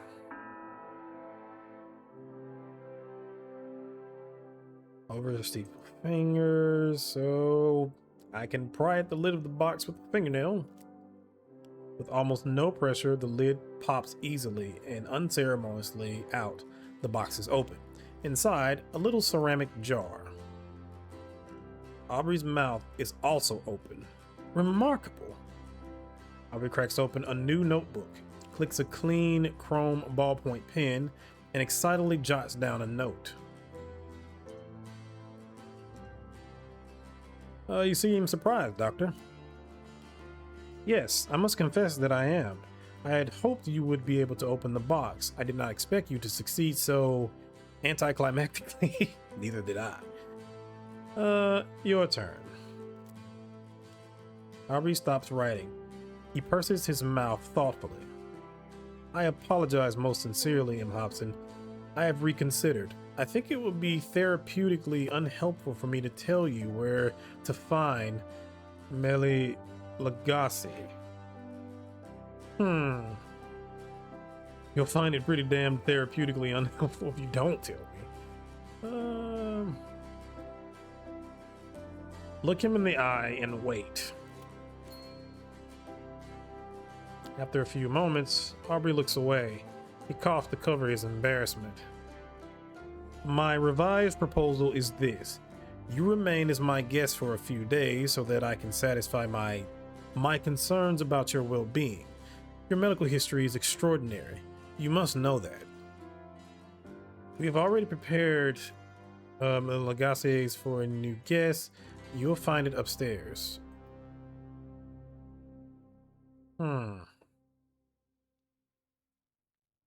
You said you had files on me. I'd like to see them. Oh, no. Our incorporate patrons have files, which I have been privileged to see, but I have no file on you.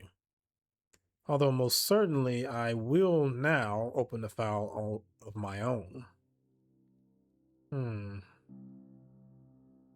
Do you want to treat me or to study me? Aubrey flaps a hand deprecatingly. An old friend of mine would say, why only one? Why only two?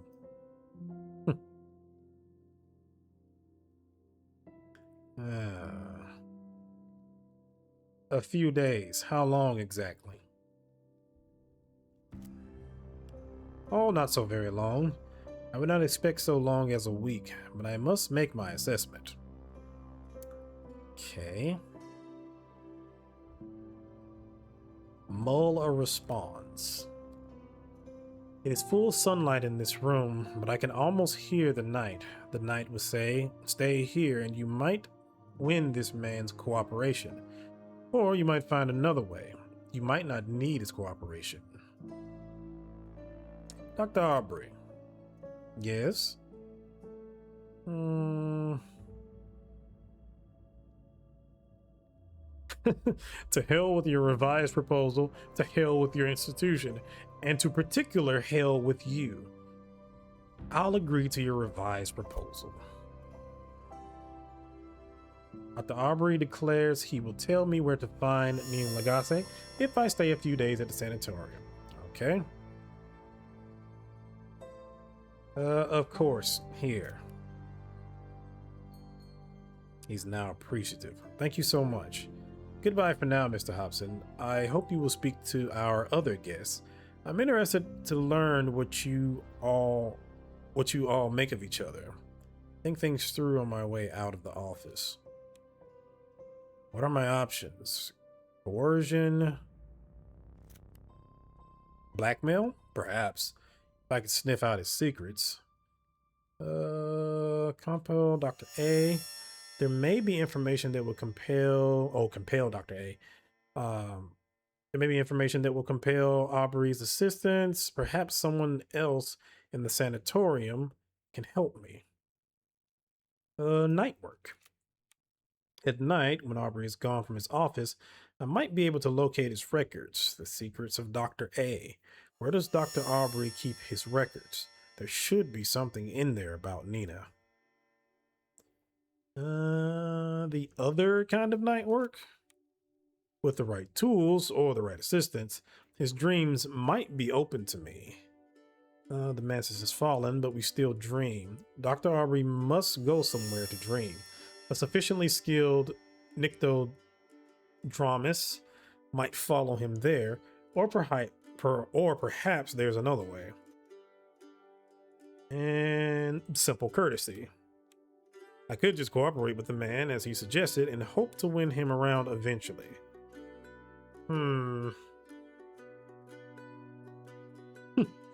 Saw that for a game of soldiers. Let's see.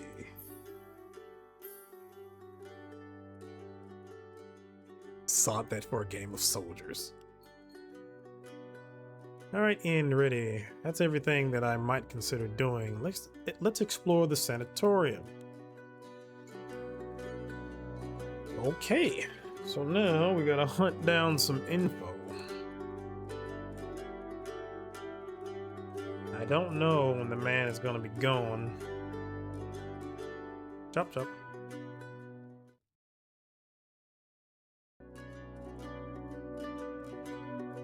Okay, what is this?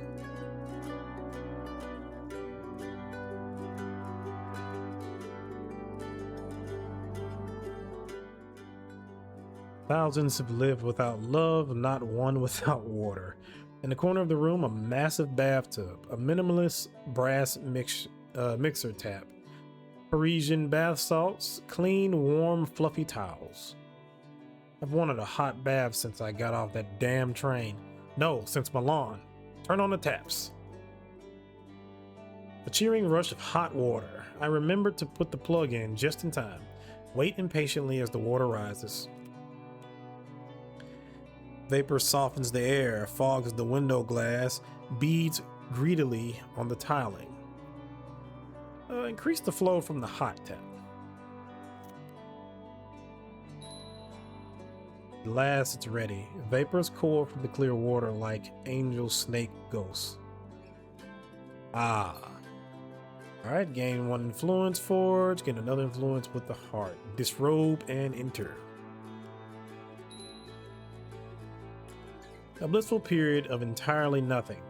The rail grime, the soot and sweat is gone. Aspect pool recovered, one forge, lost weariness, lost pain. At last, it's time to get out. Just a little longer. Why not? The knight asks. It's not as if you have anything important to do. The bathwater cools gently. At some point, I wrinkle. At last, the bathwater is entirely cold, and the joy of it is gone. Lost pain, lost weariness, gained dread. I'm growing uneasy. Great. The departing water swirls, gurgles, and leaves for the sea. Okay, so now I've changed outfits. I didn't realize that, like, outfits just kind of dynamically change depending on certain things you do. Smooth as glass. A mirror of bright silver returns my reflection with perfect fidelity. It does show me standing in a bombed out version of the bathroom.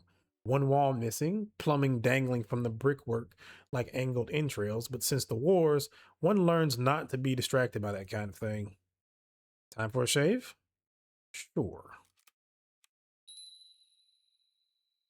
A few minutes with blade, cream, and hot water before I feel both cleaner and sharper. The circumstance has changed. Morning rites. I've smartened up, and I'm ready for the day. I'm now well groomed.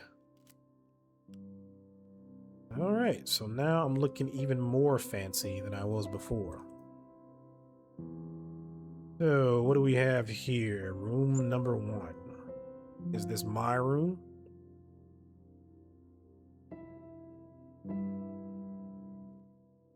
Mothballs and mystery. Change your outfit at the wardrobe, or just by entering your inventory anywhere in this room. Consider my outfit choices. I only have the 2. So yeah, we will leave this be for right now.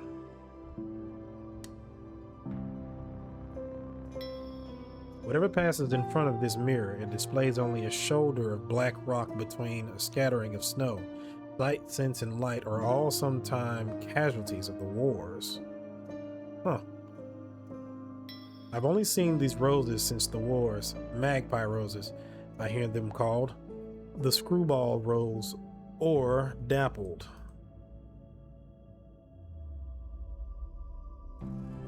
Okay. Hans, Emenegger, Waldenier's Inner Forest, 1933, old canvas. The Secret Heart of the Wood, or the Wood. Did Emenegger approach the Mansis in his dreams? That's a word that can get you in trouble. Or that's a name that can get you in trouble. The wood lies outside the walls of the Mansis. As any student of histories knows, the Mansis has no walls. Christopher said that Christopher Illopoli, he was always a little glib, but it does capture something about the wood. Nock has the quality. I wonder what he found there. Grail, who knows, but the darkness between the trees draws me. Winter, it's just a forest at night. Not everything is a cult. Cynicism, the secret heart of the wood, or wood, okay. And we can go back. What about you? An unusual device displaying the current time in black glyphs on white tiles. As I watch, the 2 smaller tiles at the end flip regularly, updating the time display to the precise second. Flip, doubly unusual. Examine it more closely. An array of buttons marked with enigmatic glyphs. Examine the glyphs closely to determine their function. These 3 are pretty clear, actually. They'll allow me to set an alarm to wake me. Use the alarm clock before you sleep if you want to wake up in the middle of the night, and prowl around the sanatorium unobserved. Wake at midnight. Set an alarm to wake in the middle of the night. Okay. If I sleep in this bed tonight, I'll wake up at midnight, sacrificing a restful sleep for the ability to explore untroubled by busybodies. Okay. So let's see who we can chat with. Door number 2. Oh. Okay. Wasn't expecting this, but alright.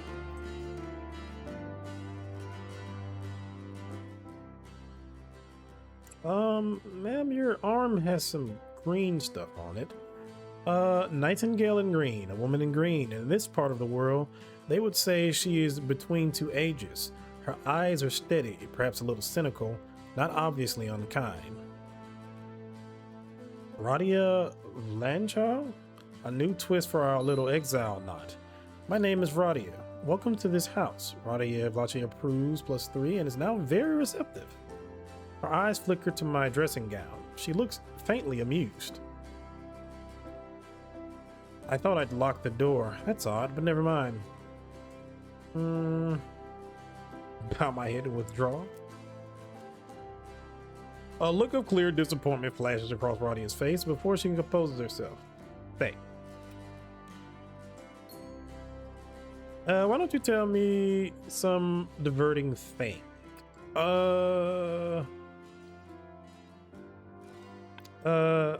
Madame Radia, a pleasure to make your acquaintance. My name is Spencer Hobson. Actor with passion, honor. Ha! Not all of Europe's gentlemen are dead. Got +1. Spencer is an English name. You're far from home. Farther than you think. Why don't you tell me some diverting thing? Let's see. Should I move closer? Look at the skin of her legs. That feels like that might not go well. I also have an ailment. Let's just start with that. Entice me, pilgrim. What's your special curse?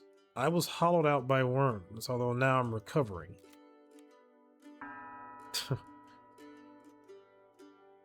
I fear I'm no longer just the subject of rumor, but under active surveillance. Oh, crap. Radia frowns, stubs out her cigarette, lights another. I don't know what that means, although it doesn't sound like any state I'd choose. Okay. Fine. Let's move closer and look at the skin of her legs. Radia's smile becomes more sardonic. She raises her skirt a little. Her calves are furred with mosses and spotted with lichens. Beneath that, her skin is glossy, but with dashed lines and bumps like the bark of an olive tree. Her feet are bare. Below her ankles, the effect is even more marked, and her flesh has begun to curl like roots. The looking first, perhaps the listening next. One question is enough. Move even closer, bend down to examine her skin in detail. Oh God. Of course she disapproves.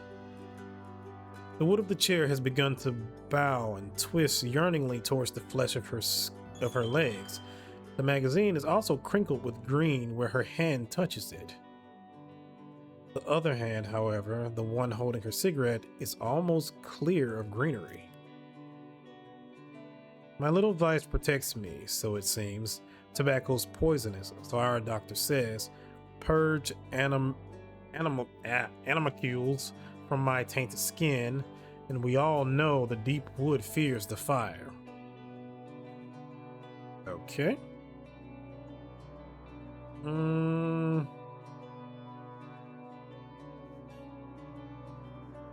How did it happen?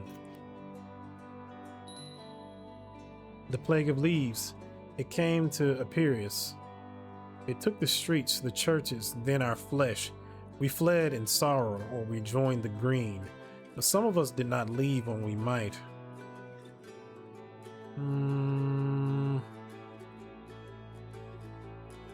How did you come to Antibus? Reluctantly. My mimus and myself, in Epirus, we made our home, and there his bones remain. Poor Epirus has fallen to a double scourge. The doctor offered help with my condition when I fled the city's fall. Do you regret coming here? I could be in a camp, or lost to flowers, or foundered in a pit of bones. She gestures with her cigarette. And so I think this place is not so bad. Here's my advice. Be the good doctor's guest and be my company in the sun. A double scourge? The plague of leaves, but the plague of leaves, but first the civil war. Acarians made a stronghold of our Epirus. I sang for them, so when the king's men took the city, it went hard for me. She stubs a cigarette out, viciously lights another. But Radia's name has weight.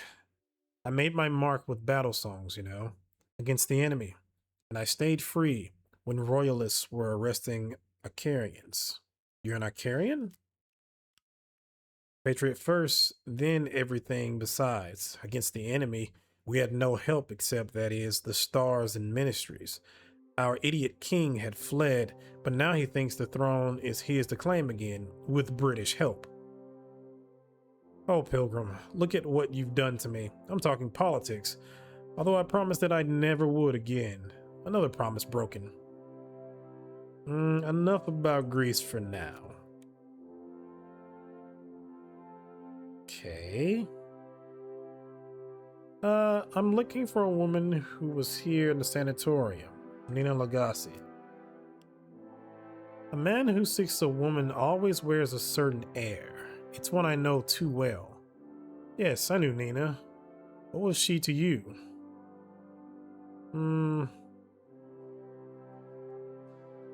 Truth, I still haven't really thought about it. A mystery then. I've always liked them. I wish you every chance, but Nina's gone. I liked her, but I never trusted her. So smooth, so bright, so sharp. I don't know what she sought here in Antibus. She said once that the sun sets here, but yet I do not think she liked to watch it set.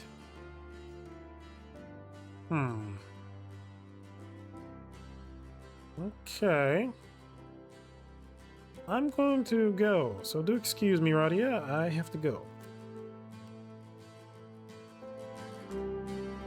Okay, I can look at this too. Fibers clogged with mud and vegetable matter. Alright, next room.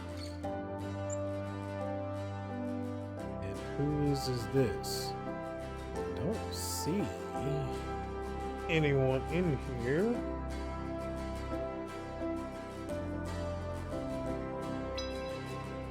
We belong sunset red roofs above great bowed vines.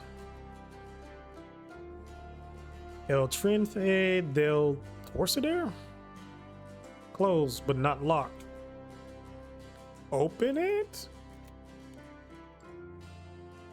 Hygrometer quivers as I open the lid. Inside, a drawer full of crisply labeled cigars.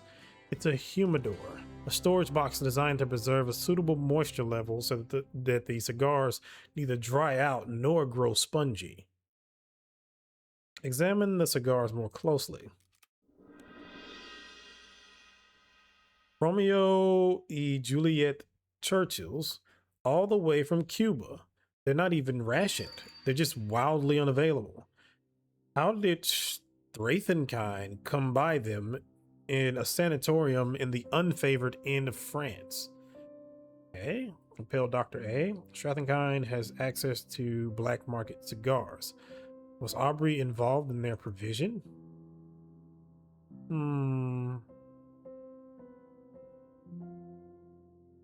Let's see. I'm not going to pilfer.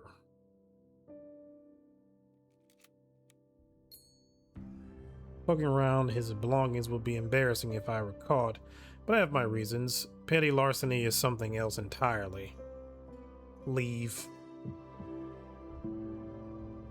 I mean, I am going to do petty larceny, but just not regarding that.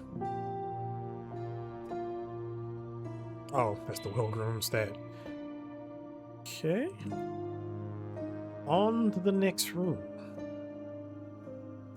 And then it looks like we have maybe one more? Or is that just the same room? who art thou? This is a mysterious looking room. Kepides.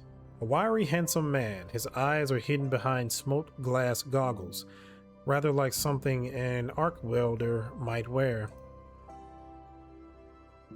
So it takes me a few moments to recognize him. He's quicker off the mark. Vincent. Lieutenant Hasir. It's you. Damn your eyes. Vincent is grinning. Vincent approves plus 20 and is now friendly. Vincent Krabby? In my Legion de Sul days, we were posted together to watch the Bounds in Algeria. I remember that Vincent was a bit of a scoundrel, but a lot of us were scoundrels in the Legion, and the two of us always got on. Come to think of it, I saved his leg. Let's see. So how's the leg? Only bad in bad weather, so I stay on this side of the park, eh? Weren't you dead? What are you doing here? I'm looking for someone. Oh, a woman? Bet it's a woman. Yes, there's something I need from her.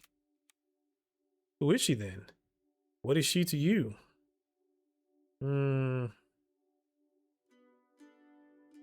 Her name is Nina Lagasse, and I'm certain you'd remember her. Do I? Do I ever? Vincent shivers, though with what emotion is not immediately obvious. Yeah, she was here not long ago. Don't know where she went. I'll keep my ears open, though. Chef, what I know, you'll know.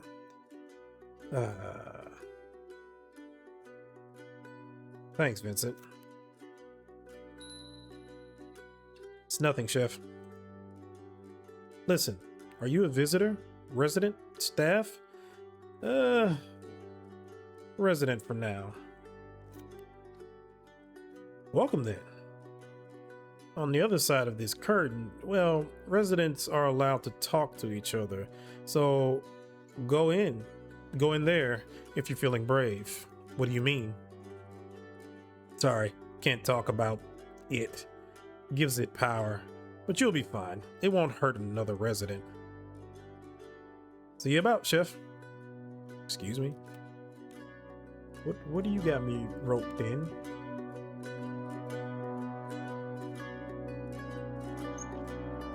Oh. The hell is this? Born on the 28th of June. A human-height block of something brilliantly luminous, almost hidden beneath a heavy velvet drape. Damp spots on drape, drops of water on the floor, a hazy chill in the air of the room all suggest that the something is ice. Dr. J.N. Sonambri. Who has come to Sonambri? Whose heart and whose name? Come closer, my dear. Let me see. Approach. Got +1 and is now receptive. Now, just let your thoughts wander. Just open your eyes. It's so bright. Is it not? Is it not? It's so clear. Gain fascination. A moment of peace, perhaps more than a moment. Who is hollow of spirit and brazen of heart? Who has come here through iron and salt? I know you and name you, Lieutenant S.H. Now tell me in turn what I am. You're a Fulgent, a lantern long, a bodiless immortal of the company of light.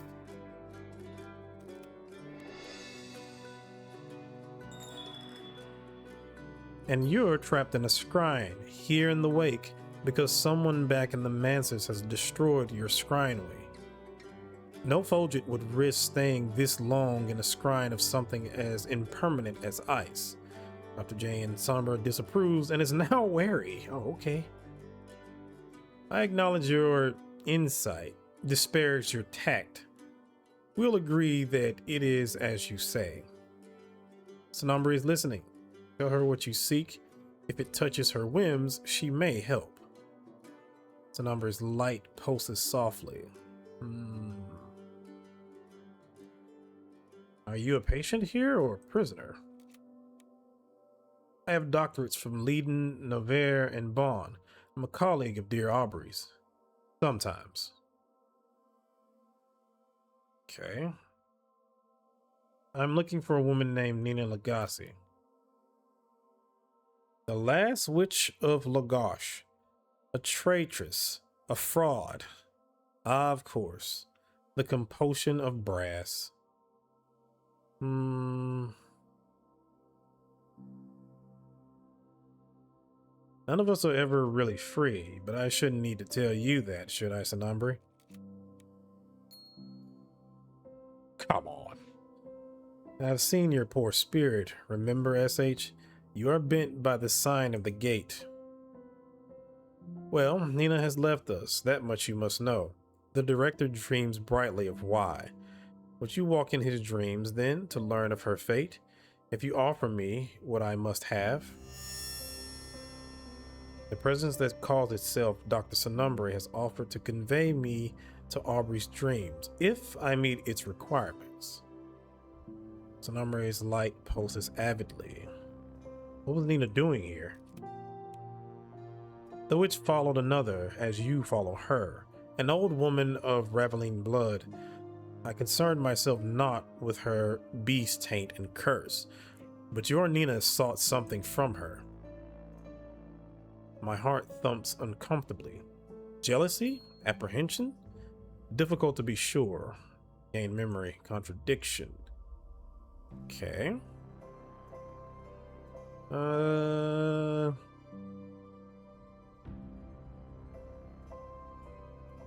What price would you accept to take me into the doctor's dream? I'm generous, and always I'm ready to trust. Only give me your word that you'll help. The next time I find myself needful and lost, I'll call on your services then. Or if you found from me the customary gift, then that's easier, of course, for us both. Okay. What safeguards would you offer to take me into the doctor's dream? I'll banish your fears. I won't feast on your thoughts. I'll offer the oath you prefer.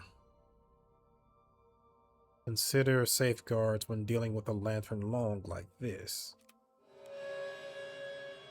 Let's see. Rescue aspect. Do I have enough? Sure, succeed. Any number of binding oaths suggest themselves. There are ways to be safe.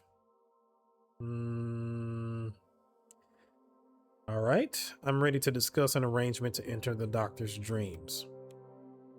Then you'll offer me what? For the dreams that I'll bring. You have my promise that I'll help you the next time that you will need it. Silver Sprinter 1, the traditional payment. Hold up a Sprinter.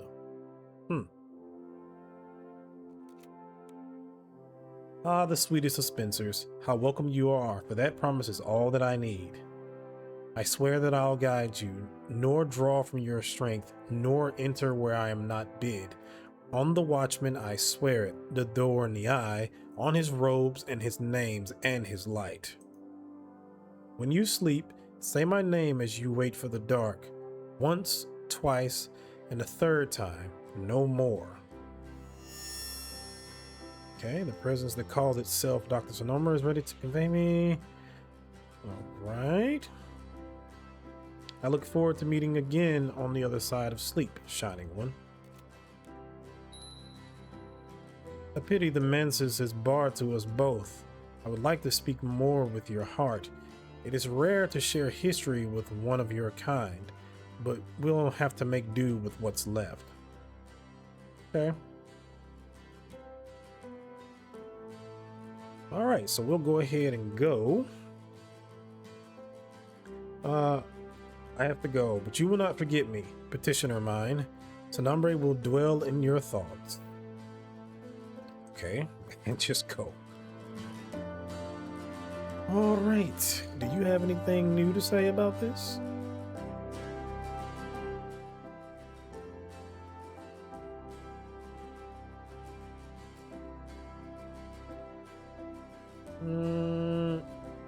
Vincent, can I ask you some questions? Ask. It gets lonely up here. Dr. Aubrey. What do you think of Dr. Aubrey? He's, I've known worse. Pays good, and it's stinking hard to find work since the war, you know? Especially someone like this. The sun still shines, the rain doesn't burn. No difficult dead. So it could be a lot worse, but I never know what's going on behind his eyes. You know what I mean. Okay, your friend behind the curtain. Not my friend. Listen, Chef, I'd rather not talk about it. Vincent leans forward and whispers, "It got into my dreams last time." Gotcha. Plenty else to talk about. All right. Do you know Radia? Know her? Love her. Heart of a lioness, voice of a lark. She misses her country and her husband, but I don't know how much is left of those, either of them, and she likes it here. Out of the cold, she says, and the doctor is helping her with the pain. I don't think she expects ever to leave the sanatorium alive. Stinking shame. All right, actually, I'll talk to you later. Okay, so I do remember there was a door downstairs, but I'm assuming that that just goes to outside. So I am going to go to sleep. Once, twice, and thrice, I believe. That's how many times we gotta say it. Goose down mattress, plump pillows, warm blankets, kindly provided for by the sanatorium Ajord. Day, night troubles. Sleep is the cure to them. Lie back, close eyes, whisper Sanambi 3 times. This won't be restful and you won't lose troubles. Yeah, I know. Nothing obvious happens. Eventually, I drift off to sleep. And I'm here, as I promised. I can't take your hand. Sanambi has passed beyond flesh. But now turn to my light and consider my voice, and we'll see what will open to you.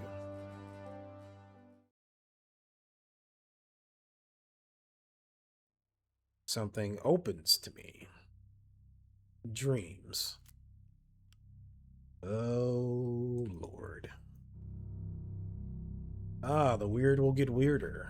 What are you? Lieutenant Colonel A.C. Wayland, Atlanta, 1865, old canvas. Glowering man in glowering middle age, nicely filling out an ornate military uniform. Is there something odd about his hair? Is that a wig? The painter has faithfully rendered it slipping slightly. He's bald underneath. Forged long are hairless, of course. Wayland was a forged long with military inclinations, a member of the Society of the Noble Endeavor, who were often alchemists and generals, British royalists. What was he doing in Atlanta in 1865? And why does he feature in Aubrey's dream? Okay. The plot thickens. Okay, got an eye here. If it were possible to do away with dreaming altogether, if only it were possible. A panel of varnished wood dubbed with the symbol of an open eye. It resembles the door of the sanatorium library. It isn't actually a door, or I would be able to open it. Okay, let me back away. What do we got down here? I will strive, Mr. Hobson. I will achieve. I will rise. Panel of dark wood, dubbed with the symbol of a closed eye. It resembles the door of the sanatorium. Okay, I am going back away from that one because I don't know anything about that one either. Or at least I have a very bad chance of actually trying to do something with that. I'm guessing this is going to be the same thing. Yep, 10%. Okay. Let's see. What is this? Bright as a mirror, bright as fresh snow, bright as the migraine moon. The white door, the lowest door of the manses, that even untrained dreamers could sometimes pass, and the dead. The lower reaches of the manses are no longer safe, not since their guardians fled and the colder powers moved in.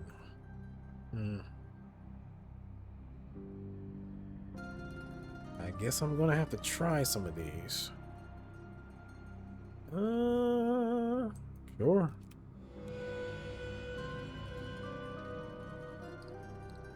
Yeah, I would need 3, so I'll concede. Dreams flee on waking. The memory is gone where memories go. Okay.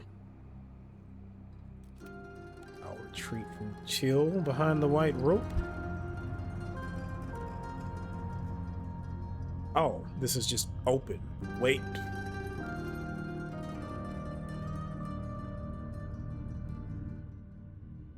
Worm of Worms, my portrait. Julian Cosley, 1924, oil panel. The unmistakably sensual, intelligent, uncompromising features of the immortal magus, Julian Cosley. And who art you? Julian Cosley, perhaps the most notorious Winterlong ever to trouble the Bureau.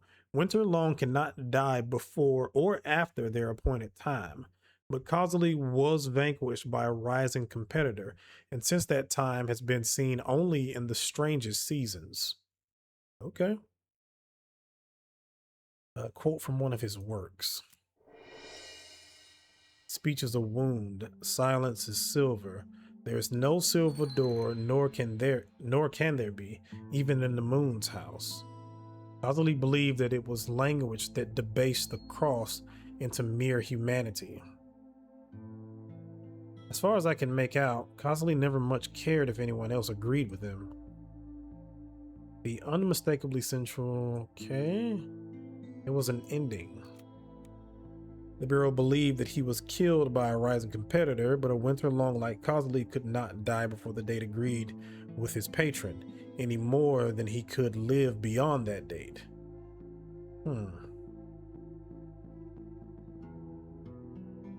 Still, he was much diminished. A pity. Cosley had an extraordinary mind.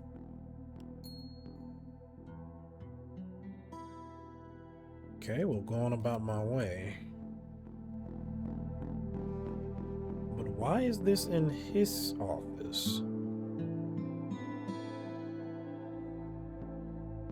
Of course, I see her. And what about you? Inside Aubrey's defenses, but not all of his defenses. Mr. Hobson, I've been thinking about Nina.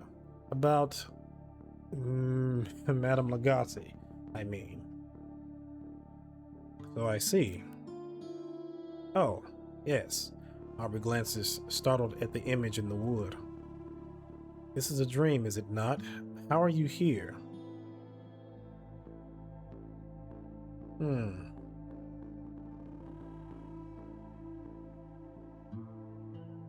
A dream about where Nina's gone. I'm not sure if I believe that. Oh, this is 100% for pretty much all of these. Here's a dream bargain for you. If you tell me something about Nina, you'll learn something about me. You're curious, aren't you? Or I could just say you can trust me. I have dignity.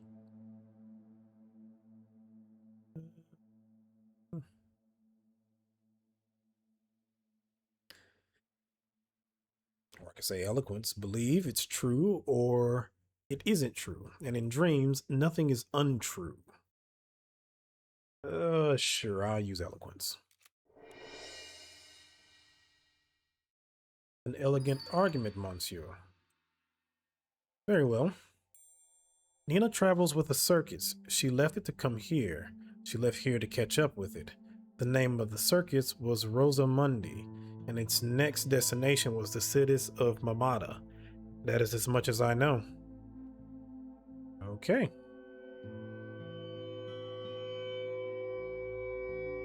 Thank you, Doctor. A courteous dream, isn't it? Dr. Aubrey approves. The bleached room around me begins to flood with color, as if paint had been dropped in clear water. I'm returning to the waking world. Something closes behind me.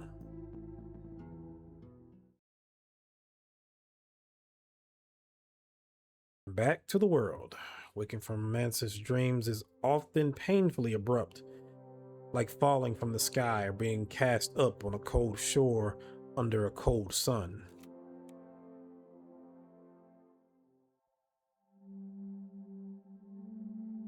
Okay, but now I know what I need to know, so I can go, right? Let's go ahead and get our outfit back on.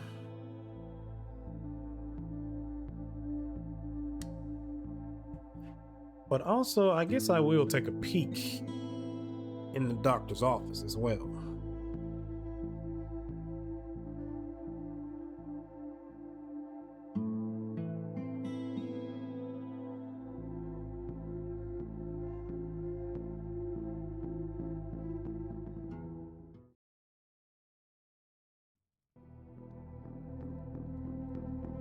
Let's see. What do we got here, Doc?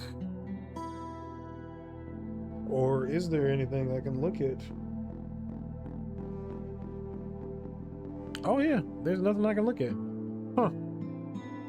I wonder if it's because I already saw those notes that he had earlier.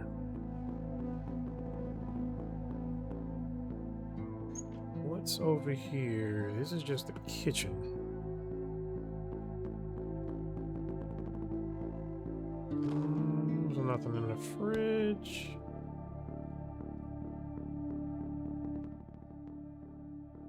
Altason All Abundance.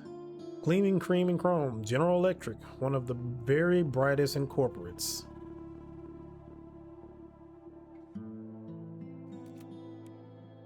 What could I craft here? Winter memory, lantern memory.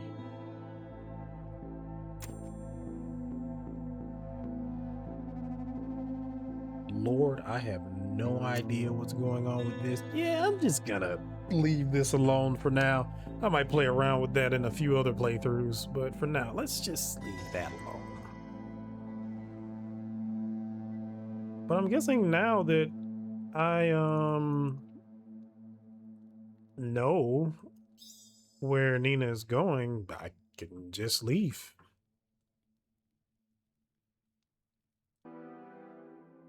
A wiry, handsome man. His eyes are hidden behind small glasses. Wait, Vincent? Sylvan, going somewhere?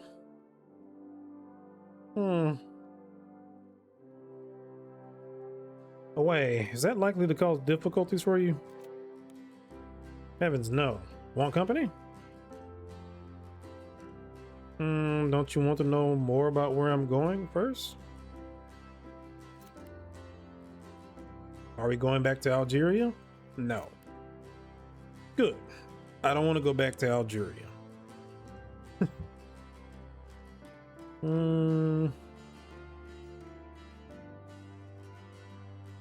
All right, but call me Spencer. That's my name now. Spencer Hobson.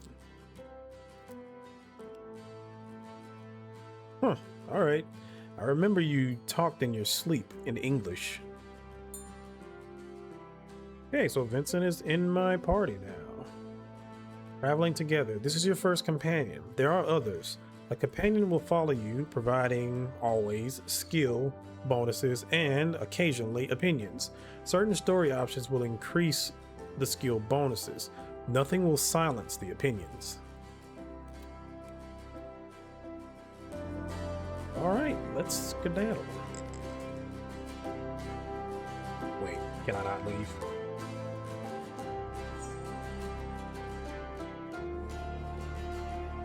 Is it because it's night that I can't leave?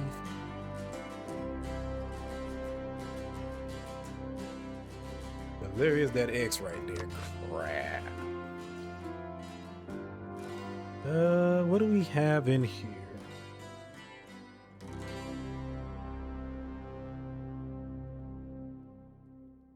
Move with a sense of urgency, sir. Unobtrusive notepad. Oh, I already had one of those. Okay. Doesn't look like anything I could pick up, so I guess I'll go back to sleep. And then in the morning, I'll turn around and... Oh, what is this?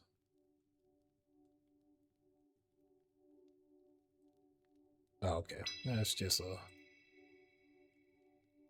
little art piece. All right, yeah, I'll go ahead and go back to sleep. And then in the morning, we will skedaddle. Sir, are you going to stay in the same room as me? Because this bed is only for me.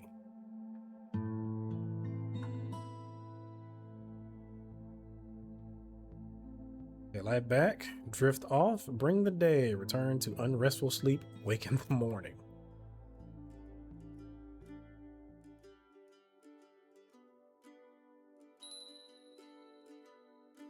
Ready for all the little ceremonies of a gentleman's morning. Make the bed as I had to in the seminary long ago.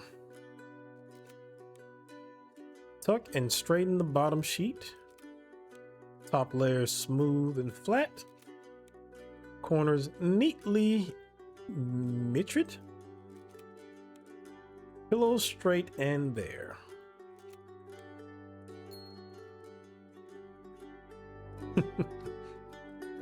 I do like that about Spencer. It seems like he's a gentleman no matter what you kind of pick for him. Okay, now let's try to go ahead and get out of here. Come on, you.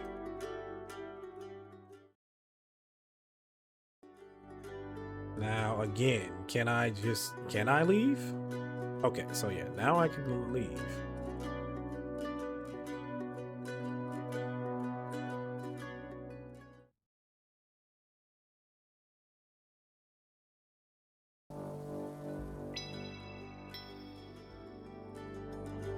I can interact with the cars. Get this two-seater. Or is it just gonna be info about the car? Ah. Stately gleaming Citroen. The Bureau used this model back before the war. Fine lamb's wool scarf lies crumpled on the passenger seat. Are these all Citroens? Peugeot. Okay. It's so funny too how like you have the actual real world brands, you have certain things that actually happened in our timeline and such, but then you have stuff like the incorporates and all that stuff, just different things. Even though it seems like the incorporates are pretty similar to our timeline as well. This is back over here, so let's not go that way. Let me see what the journal says. Heart's desire. Let's see, I must find you in Lagasse. My heart's been very clear about that since the day I returned to the world. Nina, as they say, knows where the bodies are buried.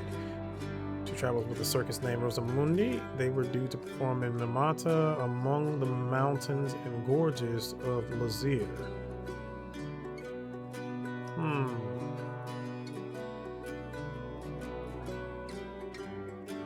Correct. If you lose control of your mind or soul, if your body betrays you, if a worldly power imprisons or executes you, if these things happen, the game will end.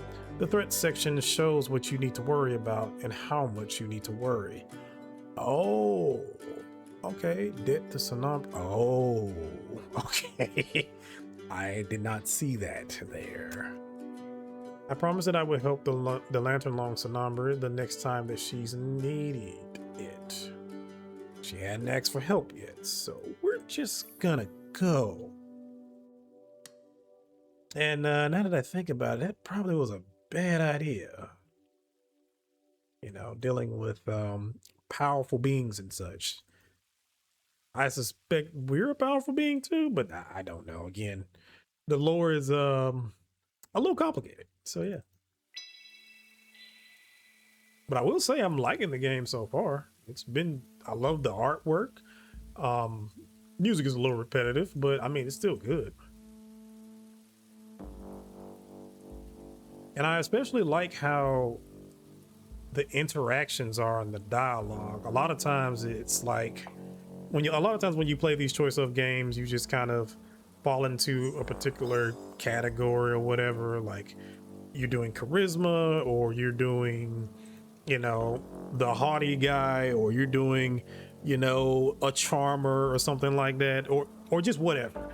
But in this case, it seems like you can kind of weave and go through in different ways, and I do like that. And I really do like how even when you fail, you still can do things, and even when you turn around and do things right, you still have to do it right. It's not just an automatic gift. Okay, the map. The map becomes relevant once Spencer is ready to leave Antibus. Travel from a station to any adjoining city. If you have the relevant travel documents, be careful. Repeatedly traversing the same route will inflict traces. More about traveling here. Station Hall is almost deserted. Not so many visitors to the Riviera in these times. The train runs to Mamada, and Mamada is where I'll find Nina Lagasse. The Ponconus waits at the barrier, moodily clicking her ticket clipper. Beyond the barrier at the platform, the train gleams and growls. Okay.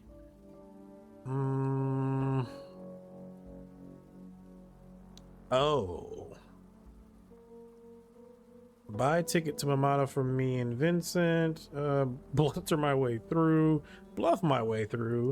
This isn't the first time I've traveled without a ticket. Recruit Vincent to help me with this routine. Oh. Okay. How much is the ticket? 2,000 francs.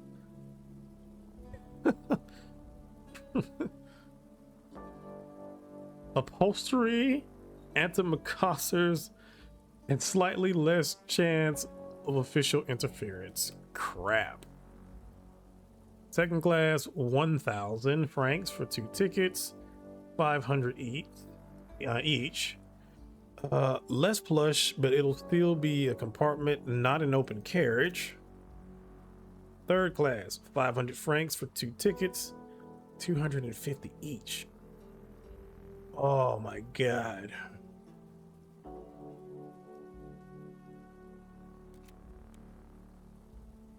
Chef, I can make a contribution enough for a third class ticket of my own.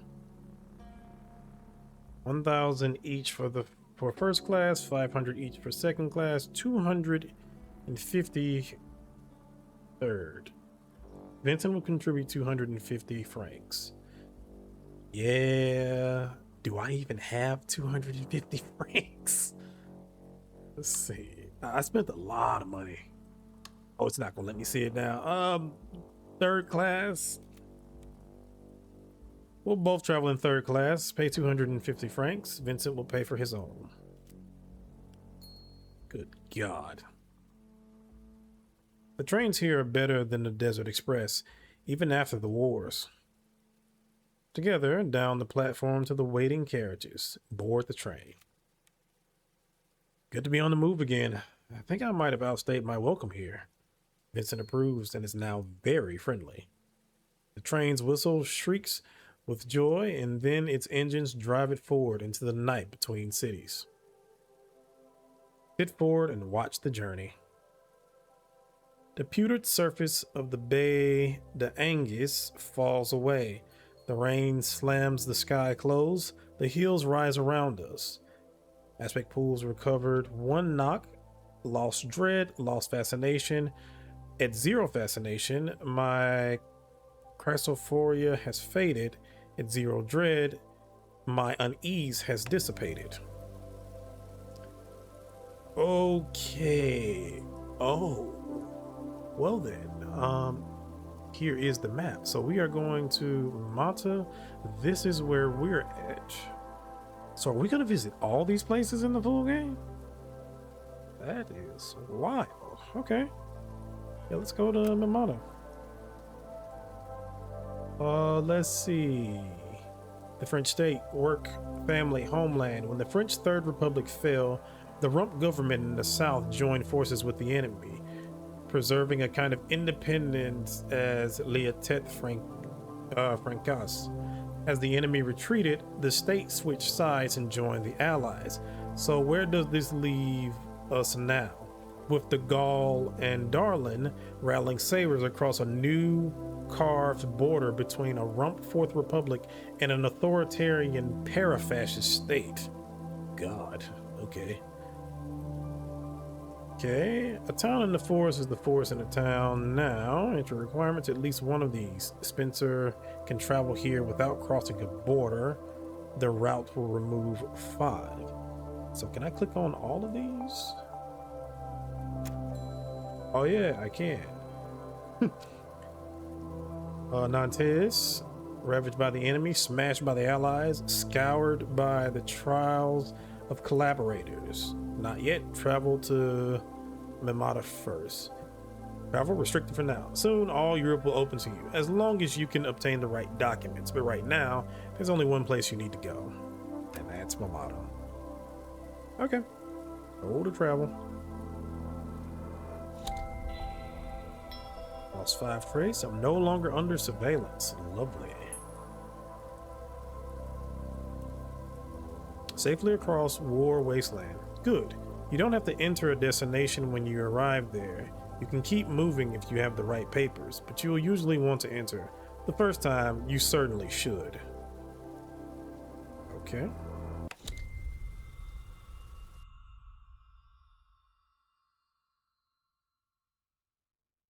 Well, this is a cheery place. So, do we have anything around us that we can turn around and check out? No? Okay. And their music smote heaven and earth, and a terror struck all living things.